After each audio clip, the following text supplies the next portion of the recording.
Hello, this is CRP speaking to you live. And today is Sunday, October 31st, 2021. Man, the year has gotten behind us real quick, hasn't it?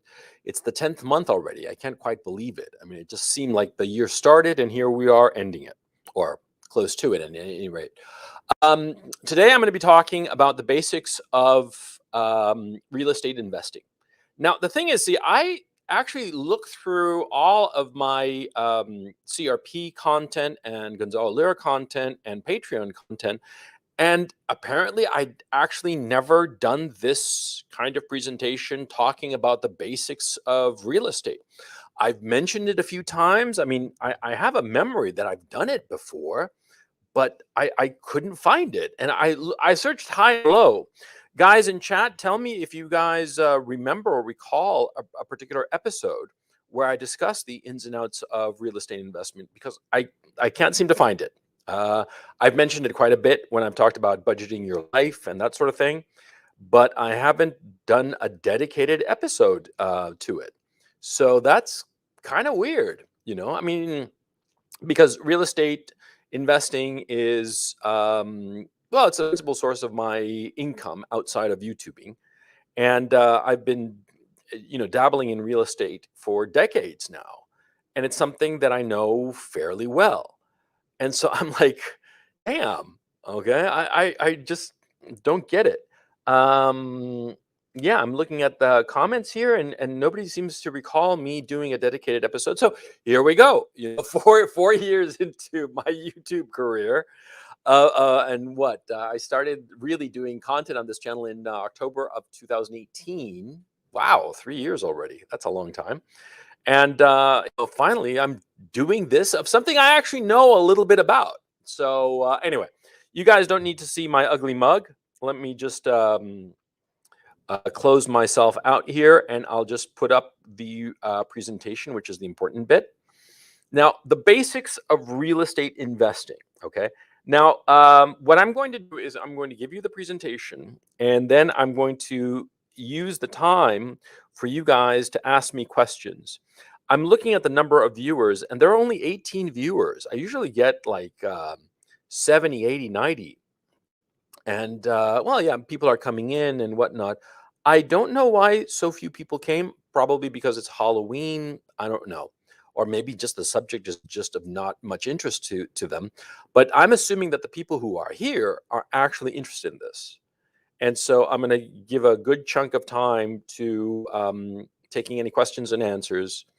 But this is on the issue of real estate investing, at least at the beginning. Okay. I mean, after a while of Q&A, after an hour rather of Q&A, I'll open it up to other subjects, but I really want the Q&A to focus on real estate.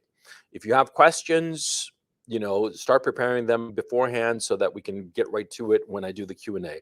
This presentation, as usual, should last about 90 minutes or something like that. So, okay, let's get started. Now, the basics of real estate investing. See, the first thing you have to understand about real estate investing is that there's a difference between investing and flipping, okay? A lot of times people confuse the two. A lot of times people say, oh, I'm investing in real estate, when what they're really doing is buying something and holding on to it for a not particularly long period of time and figure that they can sell it off at a profit later on. That's flipping, okay? I did a couple of videos on my CRP channel called How to Invest and a separate video called How to Trade. And I make the distinction, and it's very, very important that you understand this distinction, that investing is about purchasing an asset and focusing on the income stream that that asset produces. That is, you're buying something that makes money. And what you're really focusing on is how much money comes out of that thing that you bought. That's investing.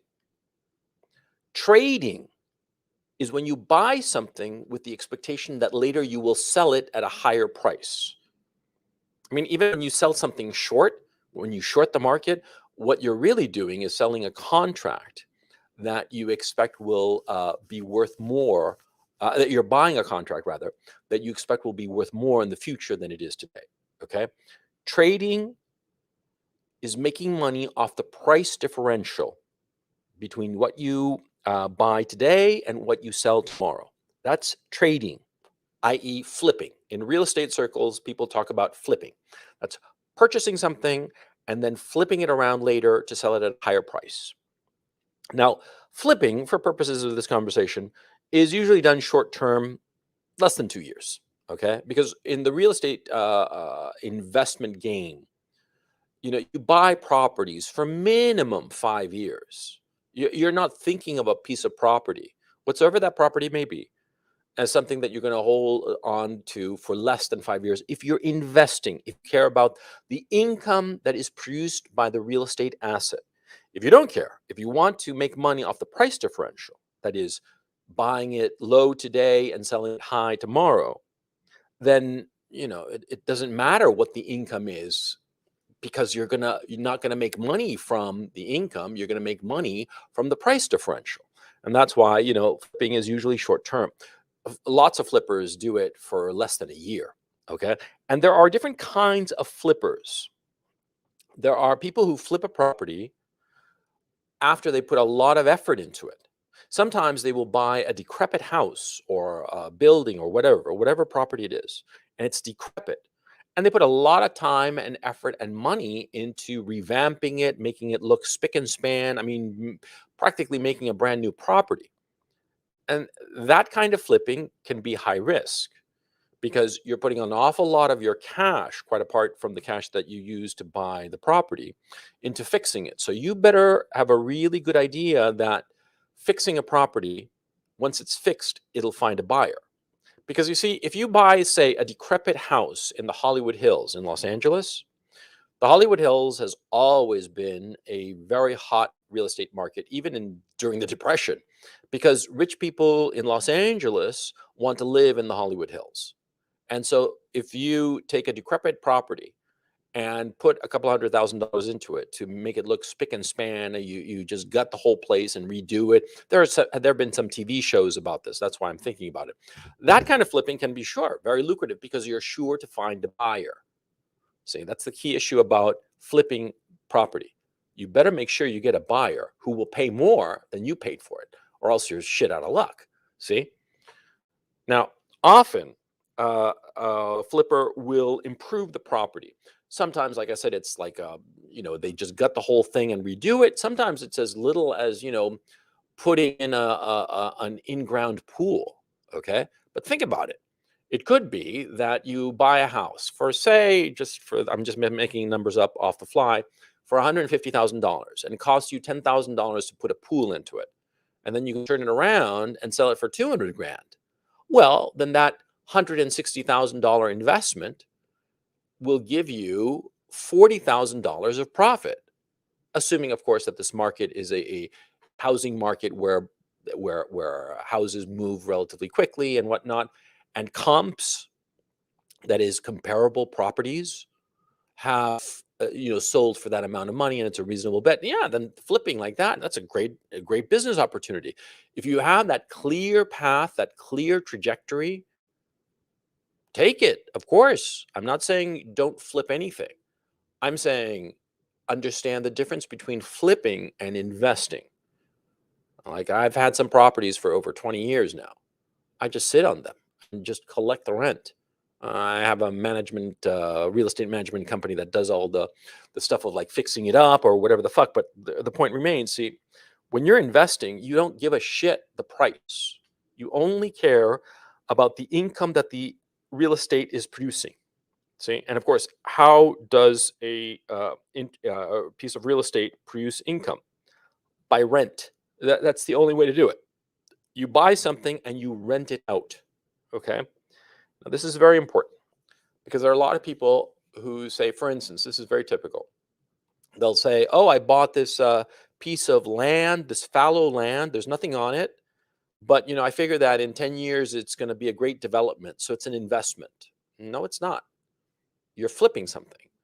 Yeah, your time horizon is 10 years, but this piece of fallow land, say you buy an acre of land in some place, some exurbia that you figure that in 5, 10 years is going to be developed, right? And you buy this acre or 5 acres or however many, it doesn't matter. You buy it. Is it producing income now? Is somebody paying you rent for that piece of property? No? Then you're just speculating. You're just hoping, fingers crossed, that in 5 years, 10 years, this piece of fallow land will be worth something. I've done that, by the way, successfully. I bought a piece of land back in 2002. Yeah, 2002. And I sold it in 2010. It was roughly half an acre. And and I bought it because I figured that development, that area of the city was going to grow, but not right away. But and so I had the opportunity. I had cash on hand, and I said, "Fuck it," and I just paid for it rather. And because it didn't have any structure on it, it was just land. The property taxes were minuscule. I'm talking like a couple $100 a year. Okay, even though I paid 1,500 UFs. That's a system in Chile, and at that time it was like 27. Yeah, something like $42,000 roughly. And I flipped it around, 8 years later for triple that amount or more actually. See, but that was a good deal because the taxes, which is all I had to pay, were nothing. Were chump change. I prepaid. I would prepay on like 5 year increments. I just go and just put down $1,000 every 5 years because it was nothing. It was chump change. You see, so that was a flip, a very good flip, but you always got to make that distinction. Investing and flipping. I can't overemphasize this because so many people make the mistake of confusing the two. And because of this, many times they make horrible decisions because you see, they start to confuse the liquidity of the asset. What is liquidity? The ability to turn that asset into cash money. See, let me give you an example. Treasury bonds, they are the most liquid asset. You can take a treasury bond and go to any bank at all, and just say, give me cash, money right now, and boom, give it to you right away. That's the most liquid asset. The second most liquid asset is a stock of a reputable company, say IBM or Ford or whatever the fuck, Microsoft, Apple. See, you buy a share of Apple, okay, and you have this share of Apple, you want to turn it into money, into cash, boom, done instantly. It's no trouble at all, okay? But then you have assets that are harder to turn into money. Real estate can potentially be very, very difficult depending on the market. Okay. And so if you confuse what you are buying for something liquid, then you can get into a lot of trouble.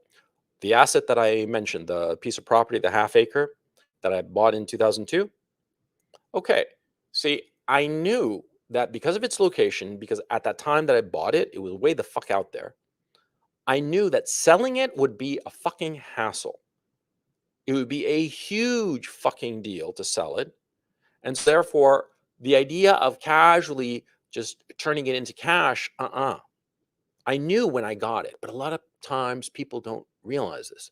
A lot of times they'll buy some real estate asset thinking that they can just turn it into cash instantly, and they get the surprise of a lifetime. See? So you have to be very, very careful.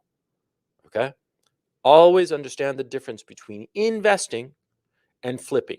A flipper needs to have the real estate asset turn liquid as soon as possible. That's why they need a hot real estate market. An investor, that is somebody who's depending on the income, the rental income coming from the property, he doesn't care if it's easy to sell or hard to sell. He cares if it's easy to rent or hard to rent. That he cares about, but not about the buying and selling of it. And there are a lot of markets where the rental market is fairly fast, but the sales market is very, very slow. And you have to understand this. You have to understand it. And that's why I'm insisting on the issue of investing versus flipping. Sorry for going overboard, but I want you to have that difference between the two in your head. Because I'm, of course, going to be talking about investing, not flipping. Okay? Okay. So there are different kinds of real estate. There's residential, there's commercial, that is retail and office, and other kinds of commercial. There's industrial, and there's agrarian, agro farmland. Okay? Now, you see, Each of these markets is very different. Each of them has its own issues. Now, the smart thing for you to do is always concentrate on one before going into another one. See? See, the easiest real estate market to get into is the residential one because you can buy a small efficiency apartment for very little money, relatively speaking. And so, if you're getting into real estate investing and you're thinking about it as a long term proposition, you're not thinking of flipping it. You're thinking of holding on to it and getting a good chunk of cash from the property over the years. The smartest thing to do is buy an efficiency apartment or a one room apartment, something small, something very manageable, very, very simple. See? Because what happens is that as you go up the price ladder, real estate investments become obviously more complex. For instance, let me give you a simple example, like a shopping mall. Shopping mall is potentially a very, very lucrative real estate asset, but you got to know what you're doing. If you are the owner of a shopping mall, for instance, you have to understand that you are renting out the shops of your mall to the different stores. You know, you're renting it out to Sears and J.C. Penney and Neiman Marcus. I think they're all broke, but you get the point. You're renting them out, but you have to have certain conditions. Okay, and certain conditions insofar as like you pay me rent and also a percentage of your sales. See, and it becomes more complex. See, you rent out a one room apartment to somebody, and they're going to pay you $500 and that's it, right? And they run with the utilities and internet and whatnot and cable, and you worry about property taxes and perhaps the homeowner's fee. Maybe you pay for it, maybe they pay for it. Doesn't matter, but it's very simple. Commercial property becomes more complex. Okay. And so if you've never been involved in real estate, the smart thing for you to be thinking about in this discussion is thinking about like a one room efficiency apartment or a small house, something simple. Okay. Every apartment by definition is the same, be it a single space efficiency to a 5 bedroom apartment in a luxury building. They're all the same, basically. The only thing that changes is the money involved, right? But when you make the hop from residential to commercial, then a lot of other factors come into play. For purposes of this conversation, I'm just not going to discuss commercial, except insofar as office space. Office space tends to be very simple uh, because when you're renting to a company like a bank or something like that, you just pay a rent and that's it. They don't bother with other shit. But when you're in retail, certain retail spaces, perhaps as part of a mall or a strip mall or whatnot, then things get complicated. So, for purposes of this conversation, let's keep it real simple that there's no kind of profit sharing insofar as the rentor to the owner. And so, it's a straightforward that they pay a monthly rent and that's it. Okay. Okay. Yeah, because like for instance, in industrial real estate, all kinds of shit happens. It's all kinds of complicated, and it's like fuck that. Okay, I mean because there are the very very simple industrial real estate assets like storage space. That's real simple. That's basically a rent. But then there are other ones where you have industrial processes, like say like a smelter, for instance. Oh man, I knew a guy who got involved in that business. It was all kinds of complicated, all kinds of clauses and shit. It was just a fucking nightmare. And in the end, the guy didn't even make that much fucking money off the fucking thing. Okay. So anyway, going on. The way you pick a real estate asset to invest in is very, very simple. You focus on ROI, return on investment. Okay. That's all you have to focus on. Return on investment. That is a percentage number. And the way to calculate this percentage number is extremely easy. You take the income from the asset per year. Okay. Say you have this little efficiency apartment and you rent it out, say, just for the sake of argument, for $500 a month. Mhm. And say that you have property taxes, you have various expenses, fees, whatnot. It doesn't really matter right now. I'll expand on that in just a moment. And all those fees add up to, say, for the sake of argument, $100 a month.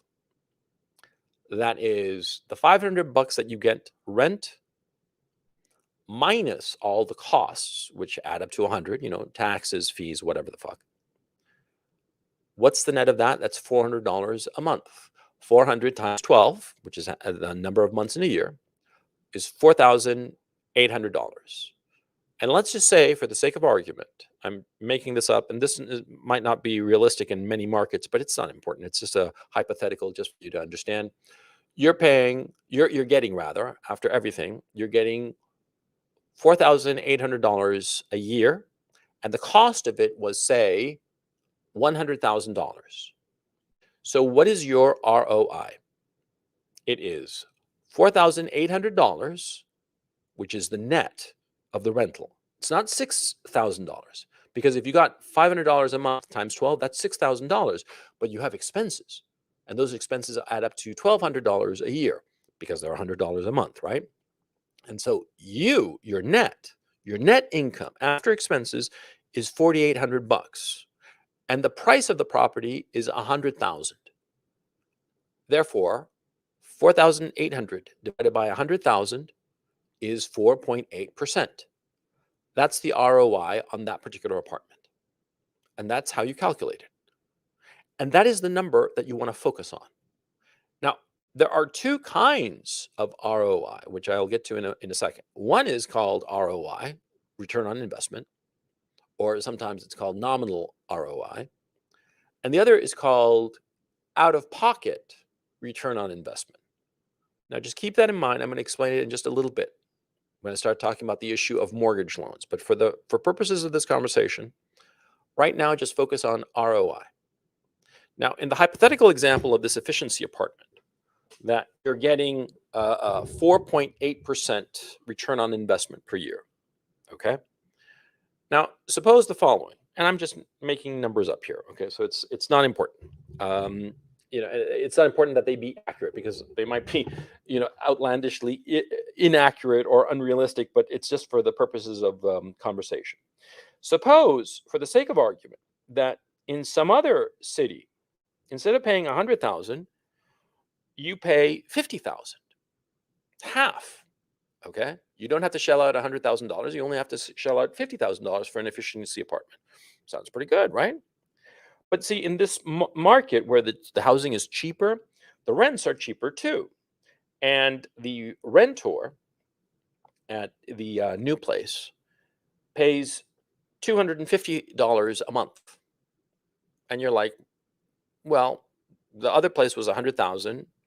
And here in this city, I'm paying 50,000 for the same thing, for the same efficiency apartment. And the other city paid 500 bucks a month. But in this city, it's half that, 250. So the ROI should be the same, right? Wrong.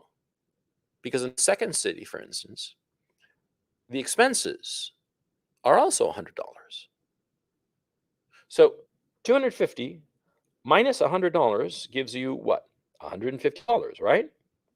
$150 times 12, how much is that? It's $1,800. $1,800 divided by $50,000 equals 3.6%. So you see, the cheaper housing, it's $50,000 as opposed to $100,000. And it had exactly the same rent, proportional, $500 and $250. But because the expenses were greater, your return on investment was lower. You see how that works?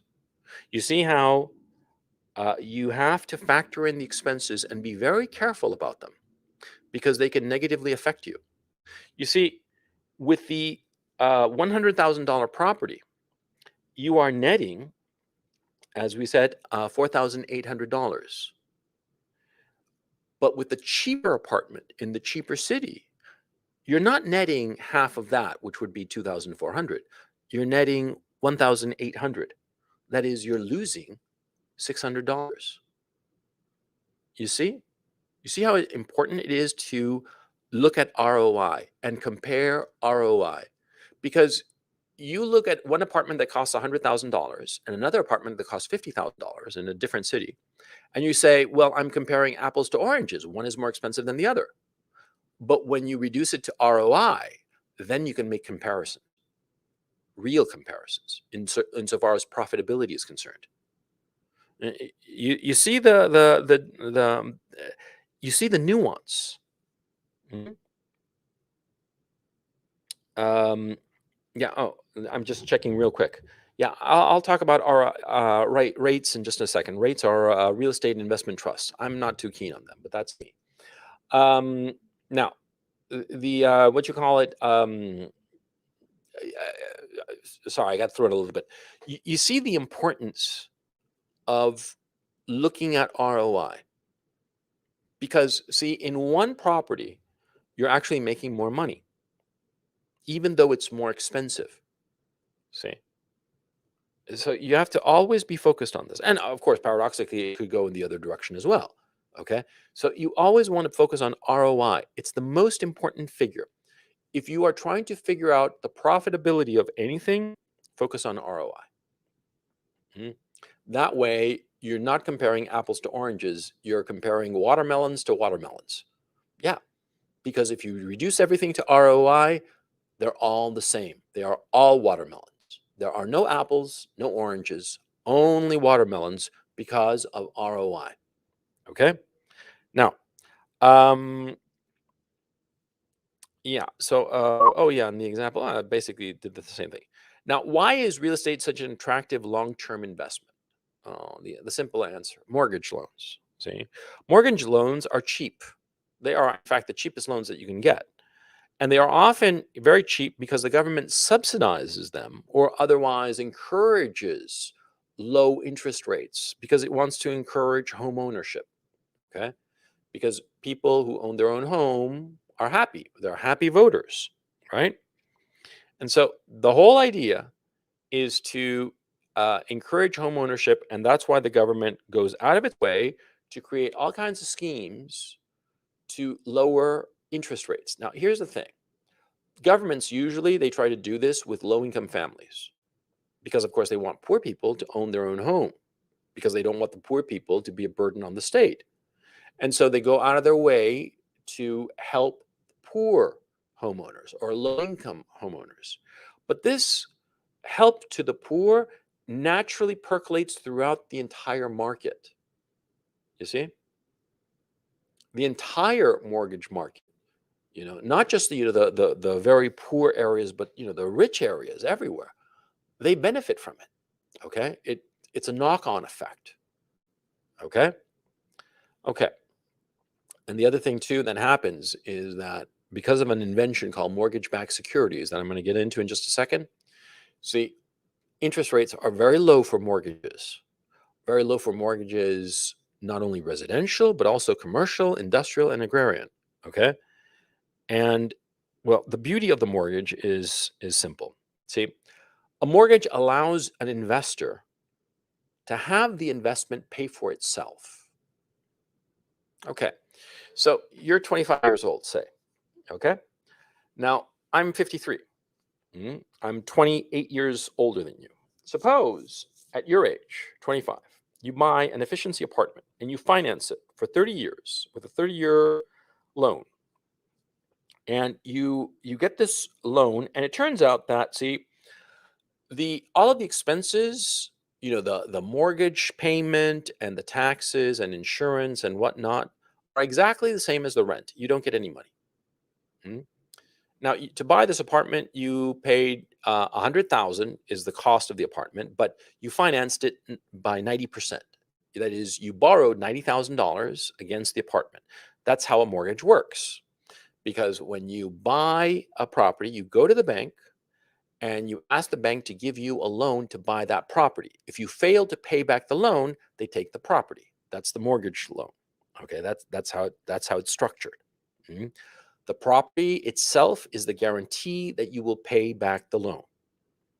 Now, of course, in any kind of mortgage situation, the bank will usually expect you to put a down payment. In some places, like here in Ukraine, for instance, you have to pay 50%. They expect a 50% down payment. That's why there are very few mortgage loans, because they expect so much. But in the United States, that for various reasons has a very advanced and very aggressive mortgage loan industry. You can pay 10%, you can pay 5%. You can even get loans where you don't have to put any down payment. You can even get mortgage loans where they pay you more than the value of the property. I mean, they actually give you like free money on top of the money that you will pay for the property. In essence, they're giving you a loan backed by the expected future value of the home, the future increase in value of the home. That happens in very hot real estate markets, but it's not important for this conversation. The point is, in the United States, you can easily get a mortgage loan with just 10% down. You can get it for 5% down, but for purposes of this presentation, I'm just going to assume 10%. Okay. 5% tends to be a little bit difficult. 2% even more so, and it depends on extraneous factors having to do with how hot the real estate market is and whatnot. But in most real estate markets in the United States, residential real estate markets, you can get a loan with just 10% down. If you buy a $100,000 apartment, that means that you only need $10,000. How much money are you taking out of your pocket to buy the $100,000 apartment? $10,000. Remember when I mentioned before the out-of-pocket ROI? Here it's going to come into play. Just hold your horses a little bit. So let me explain how it goes. Suppose, this is example, you buy a rental property that costs $100,000 and you finance 90% of it. That is, you put down $10,000 and the other 90% you get from the bank. And you get a 30-year, 3.5% mortgage. And for purposes of this conversation, suppose that the rental income over the next 30 years exactly matches the mortgage payment and the various expenses that you have. You know, the taxes, property taxes, the homeowner fees, this, that, the other, insurance and whatnot. And suppose, you even have, it even covers the little normal wear and tear of the apartment over 30 years. I mean, like, you're zero is my point. Suppose that you do this. You go ahead, you buy this apartment, you finance it for 90%, and over the next 30 years, you get nothing out of it. You'd say, well, it's like a zero return on investment, right? Well, no, because see, at the end of 30 years, you've paid off the loan. And now you own a $100,000 apartment. Before you had $10,000 in cash 30 years ago. Now you have a $100,000 apartment. But of course, back in the day, it was worth $100,000. Today, it's probably worth, I mean, after 30 years, it's probably worth 250, 300,000 without breaking a sweat. Perhaps a lot more if the real estate market that you happen to have purchased it in became very hot for whatever reason. I mean, and not even exceptionally hot. Just, a lot of people wanted to move into that area for whatever reason. You see my point? So it could very well be that you put down $10,000 back in the day, back in 1991. That's 30 years ago. And today in 2021, you paid off the mortgage and all the income now from the renter comes straight to you. And you own the fucking piece of property. What did you do to get it? You didn't do anything. I mean, yeah, you put down the $10,000, you did the paperwork with the bank and whatnot, and you dealt with the renter. Every month you'd collect the check, and maybe every 3 months to 6 months, there'd be some issue that you had to deal with, broken screen door, this, that, the other, doesn't matter, because especially in a small apartment, an efficiency apartment, the problems with it are going to be fairly mild. It's not going to be like a big deal, right? And so, I mean, that's the beauty of small residential property. Because it's small, it's very simple. There aren't a lot of moving parts, a lot of things that will break. If the renter breaks it, well, you have the deposit if worst case comes to worse. But I mean, if they like punch a hole in the wall, right, you have the security deposit, but more likely than not, the renter himself will fix it up. I mean, few people want to live with a home with holes in the wall. You see what I'm saying? So it's a very simple business. that demands very little effort from you. And over a 30-year period, it's lucky. It would be something amazing if you spent in total 90 days dealing with this property. Okay. Now, 90 days over a 30-year period is insignificant. Think about it. Okay. It's basically spending 9 days per year. Okay. No, what am I saying? Spending 3 days per year on the property. Okay. And that's likely the amount of time you will spend on a rental property, because a small rental property in particular would be very easy to manage. And so you see what happens. You bought it when you were 25 years old. The rent paid for it. You didn't have to do anything. You had to deal with it once in a while. And 30 years later, when you are middle-aged and perhaps not able to work, or you have difficulty finding work or whatever, you have this asset that is not worth $100,000 like when you paid for it, but rather is valued at $250,000 or $300,000 because of inflation, and also because where you had it, naturally grew. And you have the rental income, see, because you probably have a renter living there, see. And you see the beauty of a mortgage loan. And young people, especially guys under the age of 30, they never think about it. And a lot of times guys in their 30s don't think about it. They only start thinking about it in their 40s, when it's kind of late. You're late to the game.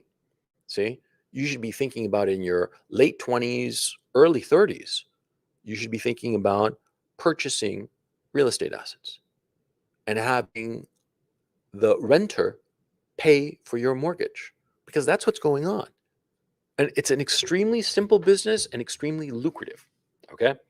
Now, remember when I said that there were two ways to talk about ROI? There was nominal ROI, which is just straightforward, what's the income from this shit? What's the minus the cost divided by the price, right?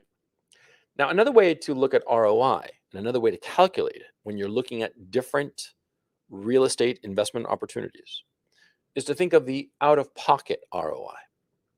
Because if you think about it, any mortgage that you have to deal with, it's just shuffling papers around. See, you took out a mortgage for $90,000. Ooh, yeah, but do you actually see that money? No, it goes to buy the fucking thing, right? Your money situation is that you got to reach into your pocket and pull out $10,000. That's your actual out of pocket. And so a way to look at any project, real estate project that you're going to get into, is look at the out-of-pocket ROI. That is, look at the money that you yourself, not the paperwork money, but the actual cash that you yourself are going to put out and get back.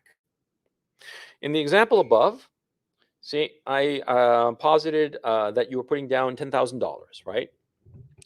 And now, yeah, the previous example, I sort of like skipped it to make the same points in a different way. But let me read this example and follow it first so you can get an idea what I'm saying.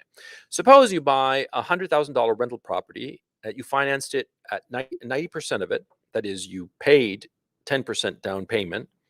You financed it over 30 years at 3.5%.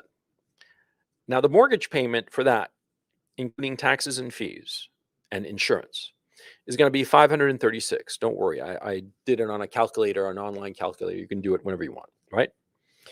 Now, if the rental is over $536 a month, the property is paying for itself, right? Right. Now, suppose of the previous example. Oh, it was two examples before. Oh, well, I'll just make it up here. In the previous example, suppose your out-of-pocket payment was $10,000 because you put down $10,000, right? And suppose that you are getting a $700 per month rental for this $100,000 apartment. I'm just making it up. Just bear with me. Suppose, okay? And suppose your expenses for the mortgage, for the insurance, for the homeowners association fees and property taxes, suppose all of those add up to $536. Now, what would be the difference between the two? Well, very obvious. You're getting $700 a month. You have to pay the mortgage and taxes and other fees, and that's 536. So the difference is 124 bucks, right? 124 bucks times 12, because that's what you get in a year, turns out to be, and it's pretty amusing. It turns out to be 1,488. No comments on that particular number. It was just fortuitous, by the way. You get $1,488, $1,490 divided by $10,000, which is what you laid out. Your out-of-pocket return on investment is 14.9%. You see? What was the out-of-pocket for the same property, but the nominal one? Excuse me. What was the ROI? The same property, but nominal. That is the actual price. See, the actual price was 100,000, and you got $700 a month. Okay, with taxes and fees, you were left over with 150. So your ROI in that case was 6.6%. See, but if you focus on out-of-pocket ROI, just the cash that you see, the cash that you see going out and the cash that you see coming in. That's a second way of analyzing a real estate transaction. Okay. And you will find many times that the out-of-pocket ROI compared to the nominal ROI not only are not the same, but sometimes you'll discover that one particular property is not worth it compared to another property. See? Because it could be that one piece of property is giving you a little excedent every month rather, 120 bucks. And you say, well, 120 bucks is no big deal, but it adds up. See? And you just stick it in a savings account over 12 months, you're going to have 1,500 bucks. See? And who can turn up their nose to $1,500? Who can turn up their nose to $124? Come on. See? So the point I'm trying to make here, is that there are different ways to measure return on investment. And whenever you are dealing with any kind of real estate venture, you should always analyze both the nominal one and the out of pocket. Because, see, the difference between the two really is that with one, you're just looking at the numbers and ignoring the fact that you're taking out a loan. In the second one, you're paying attention to the fact that you're taking out a loan and you're looking at it and realizing what would be for you at that moment the best thing to do, the best deal. Now, here's something else. Sometimes the rent will not cover all of the mortgages, taxes, and fees. And you'd say, well, then that's a bad deal, right? Because I'm putting down a down payment and I'm renting it out, but the rent isn't covering the mortgage and the taxes and the fees. So every month I have to shell out a little bit more. So that's a bad deal, right? Not necessarily. Not necessarily. Because it could be that the amount of money that you have to shell out extra every month is nominal. Okay. Nominal in the sense of like that piece of property that I flipped back in the day that took me 8 years to flip. It's not that it took me 8 years to flip. I just waited around until 2010.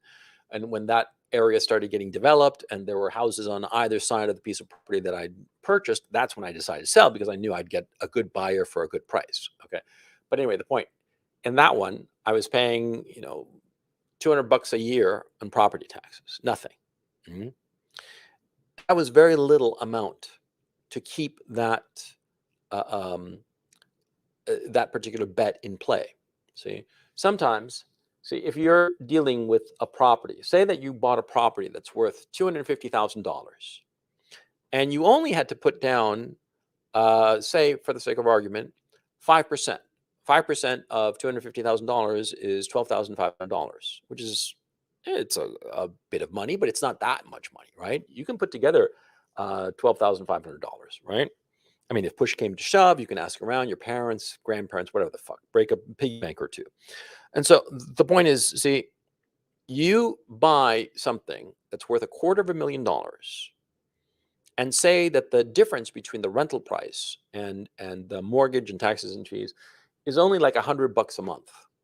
Well, then it's fucking worth it now, isn't it? Yeah. because you shelled out 12,500 initially, and the difference is $100 a month. That is $1,200 per year. Mhm. And that would be roughly 10% of what you shelled out originally. And so you say, oh, it's negative 10% out of pocket ROI, which it is, right? But see, you're going to be accruing so much equity by way of the rent, because a property of $250,000, a residential property, you could it's probably going for rental price. Fuck it, I don't know, but let's say 6% per year. You know, that's half of a percent per month.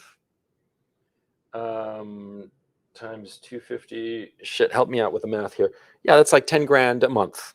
Wait, let me just break out the calculator, because I have the fucking calculator here, but I'm just too fucking lazy to get it. And to tell you the truth, when I'm talking and doing math in my head, I can't really do it. I can do math in my head when I'm not talking, but when I'm talking and math in my head, I can't do it. Sorry. So 250,000 times 0.05. Yeah, you're getting a rental of $13,000. Is that right? Wait, hang on, 250,000 times 0.06. Oh, my mistake.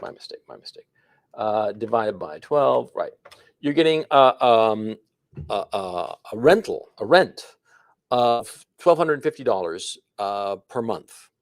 Okay, and you're having to shell out on top of that $100. But in a year's time, you will have accrued equity worth roughly $10,000.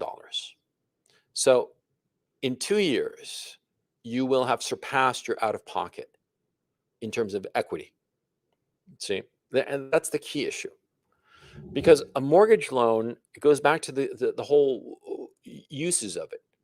A mortgage loan is a very low interest loan that allows you to get the money from the renter to pay for the mortgage. And even if it doesn't quite cover it, it could be that the difference that you have to shell out every month is so small and the benefit so large, because that's the thing. See, the equity that you build up by way of the mortgage can grow very, very quickly before you even realize it. And you're bitching and moaning that you have to pay an extra $100 a month because your renter, the rental fee that you're charging doesn't quite cover your mortgage and expenses and taxes and so forth. But over a year's time, you'll have built up $10,000 in equity. Over 2 years' time, you will have built up $20,000. And $12,500, which is what your down payment was, plus $2,400 per year, i.e., $4,800, because that's what you were paying, $100 every month, right? Yeah, 24. Wait, excuse me, and 1,200. Jesus Christ, man, I suck at talking and math. 1,200 times 12. Yeah. Okay. I mean, 12. Sorry about that, guys. It's very frustrating because I'm very good at math. I'm very good at math in my head. And so to fuck up like this on trivial shit just pisses me off. Anyway, to go back to what I was saying, $12,500 it was your down payment. And for 24 months, you've paid $100 every month. That's $2,400. That's in total, that's $14,900, 15,000, just to make it an even round number. But in that same period of time, you've gained net equity, okay, ignoring the interest, just net equity, roughly $20,000 in 2 years. See? So it's actually been worthwhile. You got to understand the different ways that this works. Look, at the end of the day, any guy will tell you the same thing. Any investor will tell you the exact same thing. A mortgage investment is one of the best investments in the world. It's safe, nice and boring and tedious, and all it takes is time. You just have to sit and wait. There are all these bastards who talk about passive income, that they're so interested in getting passive income. Real estate is it. Real estate passive income is the best passive income. You spend very, very little time dealing with it, Once in a while, you have some repairs and shit like that, but that's pretty much it. It's mostly shuffling papers around and getting the right contacts, the right contracts rather, everything arranged, nice and squeaky clean and orderly, and you can make a boatload of fucking money over time. See, if you're looking for a quick fix, for a quick killing, like going to the casino and betting it all on Red 13 or some shit like that, well, good luck to you. Okay, that's exciting, sure, but you can lose your shirt. You can lose everything. Real estate, long-term real estate investment is nice, safe, boring. You don't have to think about it too much. You don't have to spend too much time on it. It's hard to fuck up a real estate deal. Even in the crappy economy that we're living in because of COVID and all the rest of it and all the shit that's coming down, and everybody's worried about inflation because that's what's coming, okay? And part of the reason there's going to be inflation is precisely because of the real estate market, okay? You got to understand that the real estate market has been what you call it pumped up, deliriously pumped up, and for reasons that I'm going to explain. But that's not that really that important. What's important right now is to understand that inflation is on its way, and a mortgage loan can be your best friend during an inflationary period. You have to understand that, see, debt during inflation is your absolute positively best friend. And savings, cash holdings is your enemy in inflation. Why? Because, see, if I have $100,000 in cash, cold hard cash, crisp $100 bills, 1,000 of them, sitting there right in front of me, and inflation is, say, 6% per year, in 1 year's time, I might have in front of me $100,000, but I can only buy $94,000 worth of goods and services compared to last year. Sure, some services, had more inflation than others. Some goods had more inflation. Some goods might have had even deflation. Same with services. There could be services that not many people want, and therefore the people who offer these services have had to lower their prices. Deflation. That's what deflation is, lowering of prices, right? Now, computers, we see computers all the time. A crappy computer back in the 90s cost $10,000, and that same computer today costs $50. Right? That's deflation. When you have an inflationary period, if you have cash, every day that cash buys less. The cash is less valuable. But on the flip side, of course, suppose you owe money to other people. I owe you $100,000. And I promise you, look, I'll pay you in a year's time. And you're like, cool, pay me in a year's time. But in this year, there's, again, 6% inflation. So next year, I pay you 100,000. And you're like, dude, you pay me 100,000. And I'm like, yeah, I pay you 100,000. We agreed that I would pay you 100,000, and here goes the $100,000. And you're like, but dude, inflation, man, this $100,000 that you've given me only buys me $94,000 worth of goods and services. And I'm like, tough titty, said the kitty. We had a deal. We had it in writing. I promised to pay you $100,000. What do you have in your hand? $100,000. Is it my problem or my fault that that money no longer buys as much goods and services as it did last year? No, it's not my problem. It's your problem. You see the beauty of it?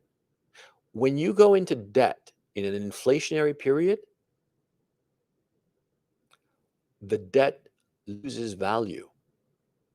You earn money if you are indebted in an inflationary period, assuming two things, and these are crucial.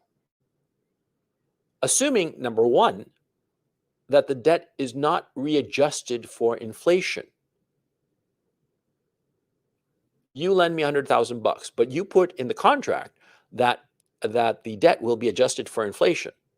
And so I'm fucked because, the next year rolls around and you're like, okay, give me $106,000. I'm like, I only borrowed 100,000. And you're like, yeah, but in the contract, it said that it's adjusted for inflation, and the inflation was 6%. So fuck you, give me $106,000. You see how it works, okay? So the play of debt only works if, number one, the person you owe money to does not have a clause that the debt is readjustable for inflation. That's point number one. And point number two, your income has to increase because of inflation. And see, this is the beauty of fucking real estate, because you can do both. See, how does it, I said at the beginning, see, here's how it works. If the mortgage loan you take out is at a fixed rate, a fixed interest rate, but not only that, it's not adjustable for inflation. You got to make sure it's a fixed amount of money that you pay every month. It doesn't matter inflation. It'll be the same in the first month, in month one of the 30-year of the 30-year mortgage loan, and in the final month of the 30 years later in the year 2051. Okay, it has to be the same amount. Okay, by contract, not adjustable mortgages. In fact, there are many mortgages that are adjustable rate, but they give you a very low teaser rate at the beginning in the first couple of years. You got to avoid those like the fucking plague. Oh, fuck yeah. See, it is better to pay a higher interest rate, but have it fixed, have the payment fixed than adjustable. Because if there's inflation coming, you will get raped. See, that's the first issue. Okay. And the second issue is that in every rental contract that you have, you, as the owner of the property, have to tell the renter, look, we're going to adjust it for inflation, or we go year to year with the rental contract. Okay. And, you don't have to pay more security deposit when we just rolled it over, but year to year, or it's adjusted for inflation. And of course, you want to set the pace insofar as inflation. Frankly, it's better to go year to year or every 2 years, okay? Because inflation in nowhere in the world is going to gallop so much. And remember, even if it does gallop so much, see, if you have, suppose for the sake of argument, that there is 30% yearly inflation, that would be horrible, right? But suppose that you got locked into a 2-year rental contract with your renter. Well, it doesn't really matter because your mortgage is also fixed. So yeah, you got fucked over a little bit, but you're not actually going to lose any nominal money because you're already covering your mortgage with what the renter was paying you. It would have been great if instead of 2 years, fixed, it had been like, adjustable for inflation every year, or adjustable if the official inflation rate rose beyond a certain level or some shit like that. Okay. But the point is, see, you as the owner, you're not going to take that big of a hit. The guy who's going to take the big hit is the guy who owns the 30-year paper. That is the 30-year loan, your mortgage loan. You see, he's the guy who gets fucked. That's why right now is the absolute best time in the world to go out and load up on mortgage loans. Fuck yeah, because we see what's coming. Inflation is coming and there's no way out of it. So fucking A, you load up on mortgage loans and you're thinking to yourself long term. You're thinking to yourself that even if the renter is not quite covering the mortgage and taxes and fees, it's worth it, because next year or the year after, I can adjust the rental contract and charge more because inflation, but the bank that lent me the money can't do a fucking thing to me because it's fixed. That's the key issue. So long as the loan is fixed, but your income from the renter can be adjusted, you're safe. Even if you can't adjust the rent from the renter or for 2 years, there are relatively few rental contracts that go beyond 2 years. And if they are, they're very structured and they have all sorts of conditions insofar as inflation and adjusting for inflation and so forth. Those are more high-end office spaces. And usually you're talking about, say, 10,000 square feet, that kind of property. Then you have all kinds of conditions like that. And long-term, be it 10 years, 20 years. But in a simple situation like an efficiency apartment, you're going to be renting it out year to year or every 2 years. And do keep in mind, most of the time, an efficiency apartment is rented by who? By a single guy or girl who's working some job and probably moved to that city because of that job. And she'll probably move away, or he'll probably move away to some other job, some other opportunity, or maybe get married and move to a bigger apartment or whatever the fuck. See, but the point is, see, those kinds of efficiency apartments where it's one individual, they have a high turnaround. And once you turn an apartment around, well, the next guy, you can just charge more rent. In fact, everybody in that neighborhood is going to be charging more rent because of inflation. And so, nobody's even going to notice that you're raising rents. Nobody's going to say a fucking thing, and they'll rent it. They'll take it. You see what I'm saying? So that's why an efficiency apartment is always like a best efficiency, or a 1 bedroom or a 2 bedroom. They're always best because they have a high turnover, and so you can readjust the rental if inflation rears its ugly head. Okay. Now, I put there on the slide a very clear example. In year one, your mortgage, taxes, and fees are, say, $1,000, and your monthly rent is $900. But see, if you have a year-to-year contract, the second year, same mortgage, taxes, and fees, but you up the rent, and now it's 1,000 because of inflation, right? And the year after that, 1,100.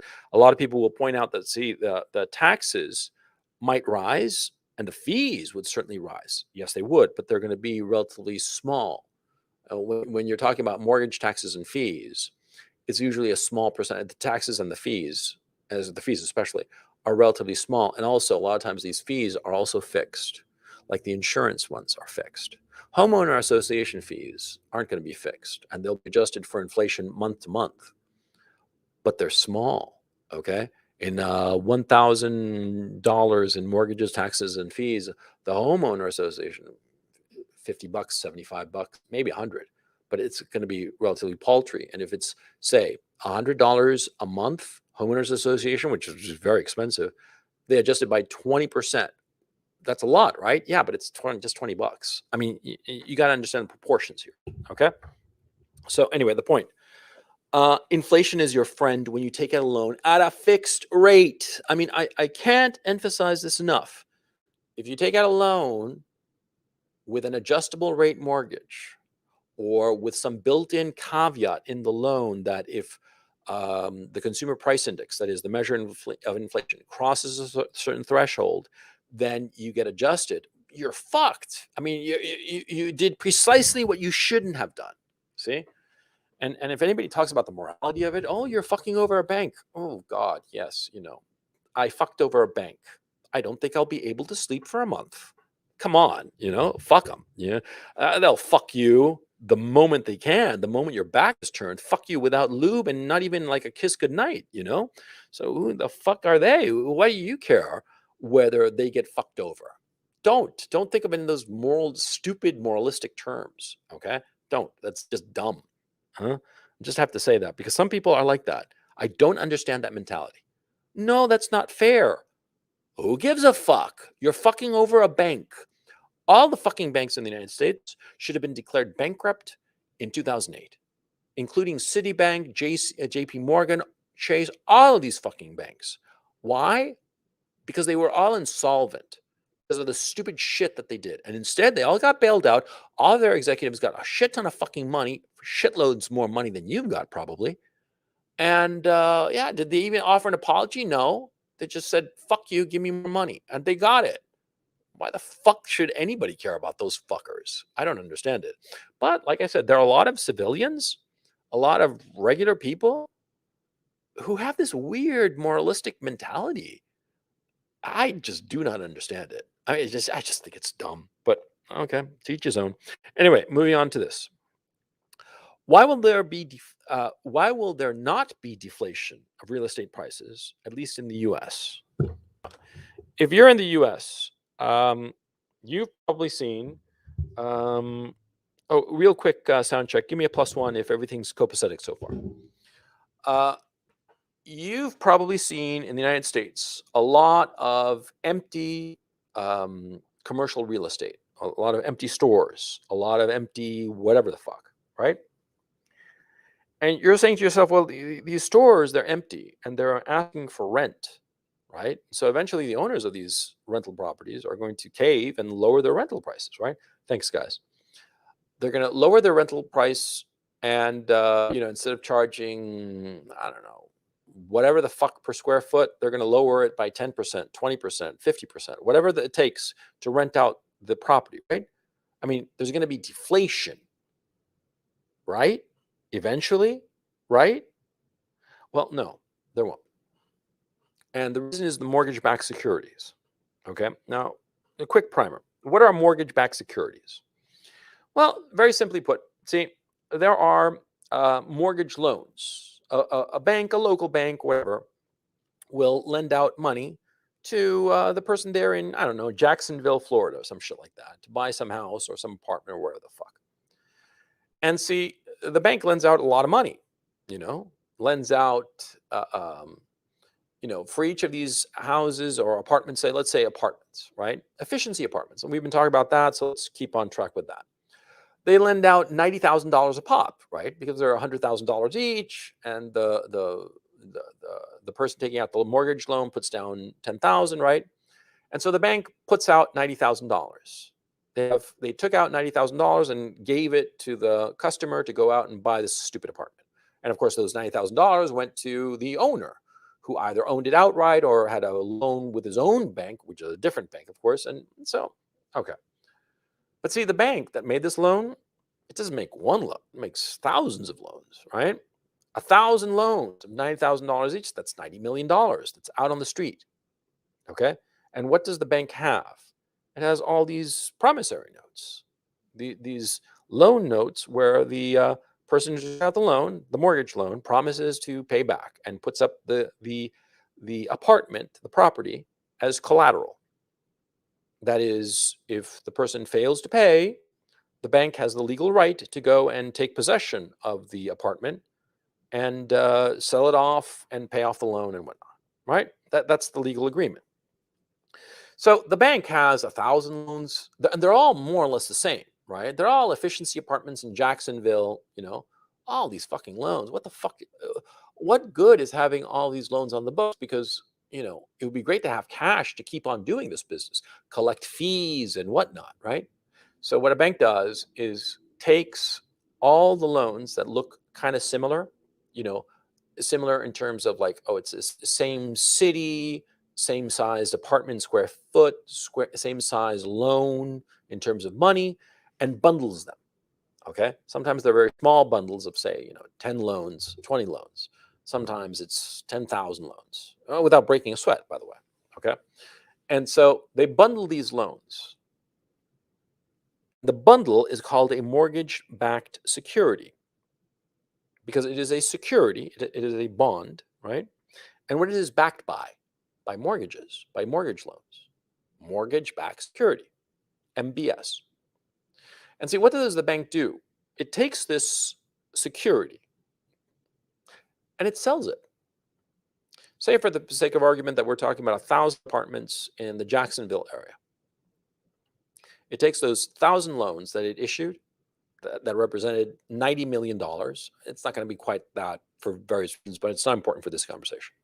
It takes those 1,000 loans for $90,000 each, i.e. 90,000 times 1,000 loans equals $90 million, takes all of these loans, packages it in a single security, and goes to, say, like a pension fund. A pension fund of the Teamsters Union. Teamsters are the drivers in the United States, by the way. They drive trucks and shit like that. And takes this and sells it to the pension fund of the Teamsters Union. Now, why would the pension fund do that? Well, because it shells out $90 million for this bit of paper, this bond, right? But what happens is that all those 1,000 loans that were issued, all those mortgage payments, they don't go to the bank anymore. They go to the bond, the mortgage-backed security that is now in the possession of the Teamsters Union. And when you add up the payments, right, the interest rate, the amount of money, the net profit, the return on investment, basically, that the Teamsters Union is now getting is, say, let's just say for the sake of argument, 7.5%. I'm just making it up. Okay.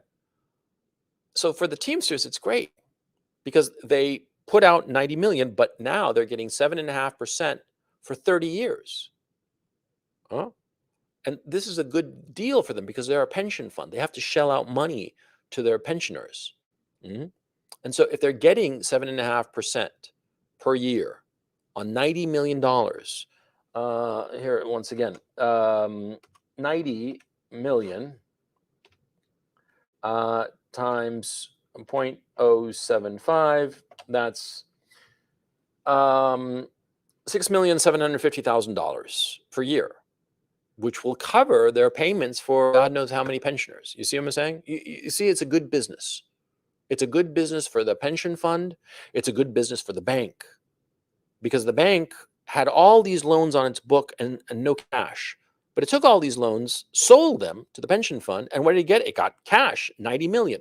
What does the bank do with those 90 millions? It goes out and lends it to other people.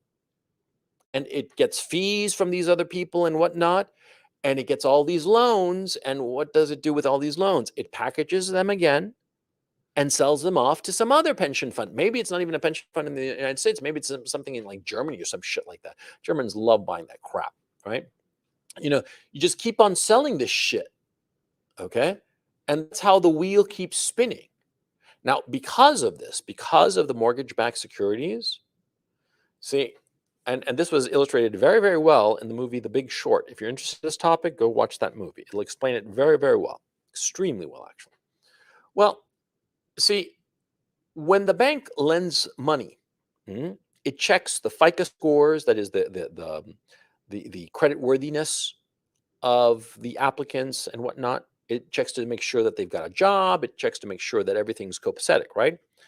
But see, the banks make a lot of money from the fees of the loans that they make. But they also make a lot of money when they sell these loans, these mortgage-backed securities, to pension funds and banks and shit. So they make money all around. So what happens to the banks? Well, they start to lower their standards, lower their lending standards. That is, they start lending to people who are less creditworthy. They start lowering their standards insofar as the due diligence. They don't really look very carefully at the person applying for the loan. See, the whole thing starts to get a little bit corrupt. Because of that, more loans come to the bank, but the bank can turn around and sell these loans and make money off of the sale of those loans, of the mortgage-backed securities that it sells, gets more cash for more loans. It's all good.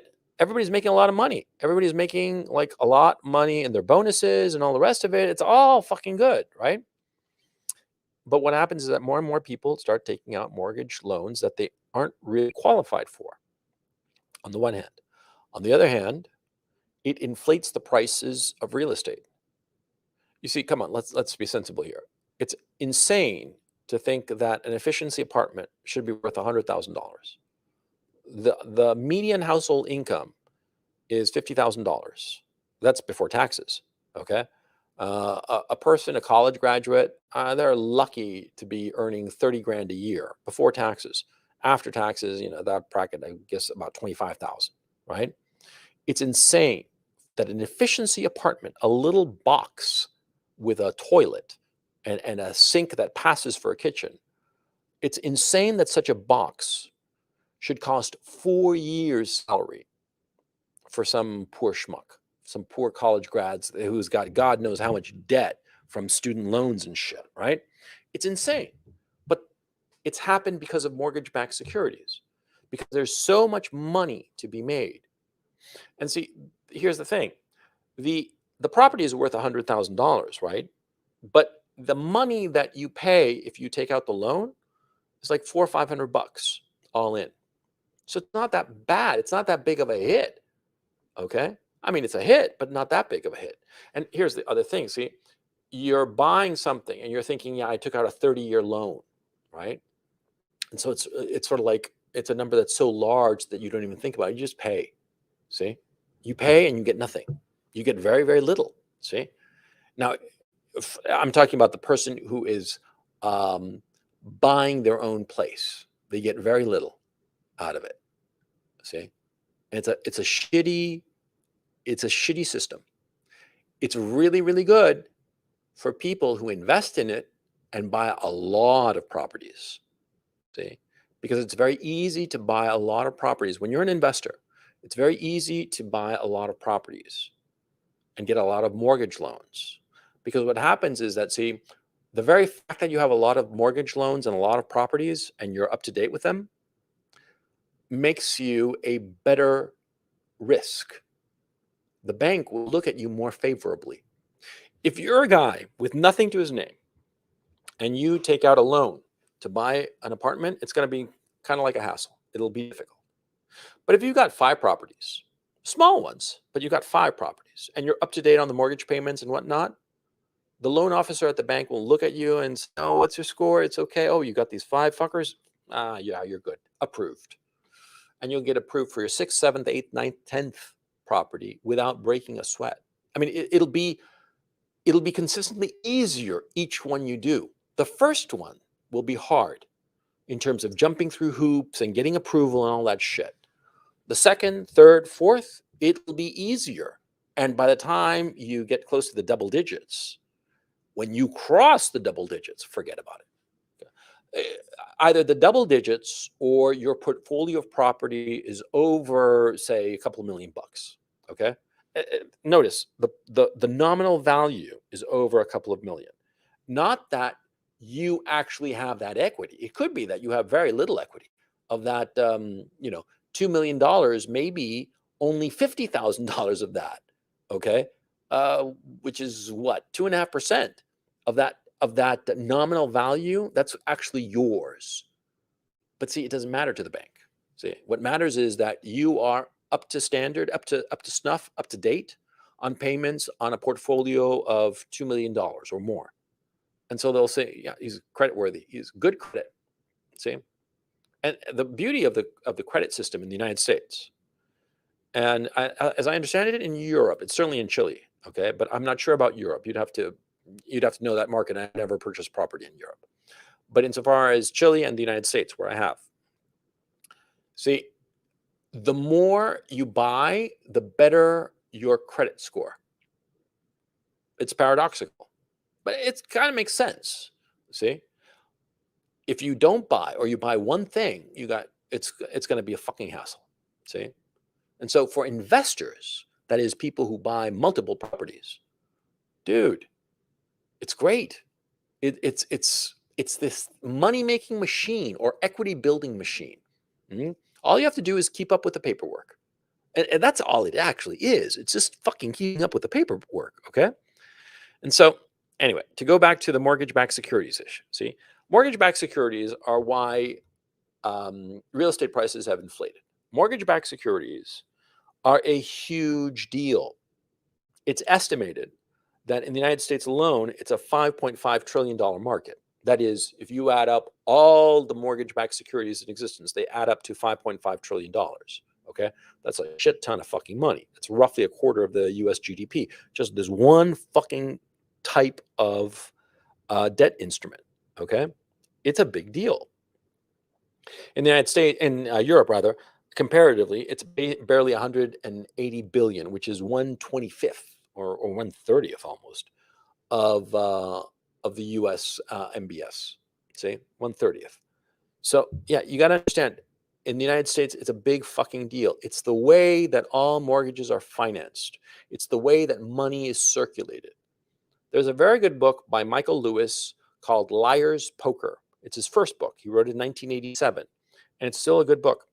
He describes the history of mortgage-backed securities. Back in 87, they were a problem already. And in 2008, the whole mortgage-backed security thing went tits up. But the Federal Reserve and the Treasury Department, with the TARP program, the $700 billion, which at the time was astronomical and it seems chump change, right? But anyway, back in 2008, they executed the TARP program and MBS buyback by the Federal Reserve, right? And instead of letting banks fail, because a lot of the banks were the ones holding this shit, instead of letting them fail, they bailed them out. And so the problem has become worse today. Okay? A lot worse today. Now, because of this, You see, MBS assets, these securities, these bonds, they're on the books of every U.S. bank as capital. See, the mortgage-backed security bonds that are made out of AAA properties, right? Like commercial real estate in New York City, shit like that. See, it's called AAA, and what does that mean? It's safety rating in terms of like quality of capital. It's supposed to be, pristine. It's supposed to be almost as good as cash, almost as good as treasury bonds, right? But that's not the case. A lot of these AAAs are just garbage, right? And because of that, a lot of US banks have this garbage meaning in the sense that there is a high chance of default. See, a treasury bond, which is a debt instrument, it's the gold standard. Why? Because the United States government will never default on treasury bonds, on its debt. It will never say, we don't have the money to pay for it, so fuck you. They will never say that. See, your buddy down the street might. You lend him $100 and he says, yeah, I'll give it to you on the weekend. And you show up on the weekend and he's like, fuck you, I don't got the money, and fuck off. Maybe you're going to street fight, right? But see, that's never going to happen with the US government now, is it? See, they issue a treasury bond, they're going to pay. You get certain agency bonds, bonds issued by different agencies in the US government. You get municipal bonds. Well, they're slightly less safe because a municipality can go bankrupt. Few do, very few, but they can. It's a slightly higher risk. And you see, you start going down the list. Now, you get to mortgage-backed securities, and when they originated back in the early 80s, late 70s, early 80s, see, everybody was like, what's safer than houses? Everybody pays their mortgage, which is true at that time.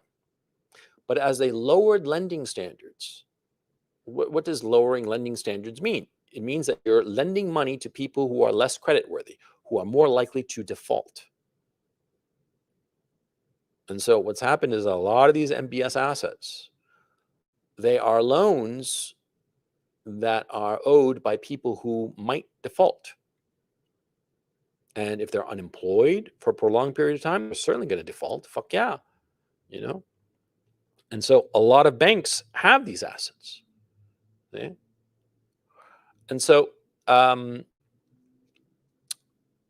because of this, because of the fact that so many banks have this, the US federal government, the US Treasury specifically, and the Federal Reserve Board, the US Federal Reserve is the money issuer, central bank, they cannot afford to allow mortgage-backed securities to go under, i.e., they cannot afford to allow the price of housing and commercial real estate especially because it's larger, to go down.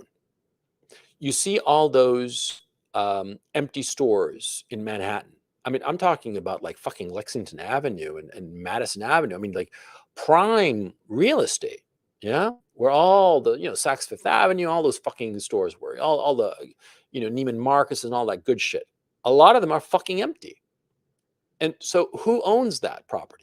Well, some real estate development company, right? Some guys or some company, a company really, owns it. And they invested in it. And they took out a mortgage to buy that fucking retail space. The retail space that was formerly occupied by Starbucks on Madison Avenue, but now it's empty because, Starbucks closed that shop because they weren't fucking making enough money to cover the rent and expenses and whatnot because of COVID and all that shit, right? You go along Manhattan, up and down, empty stores in prime retail areas.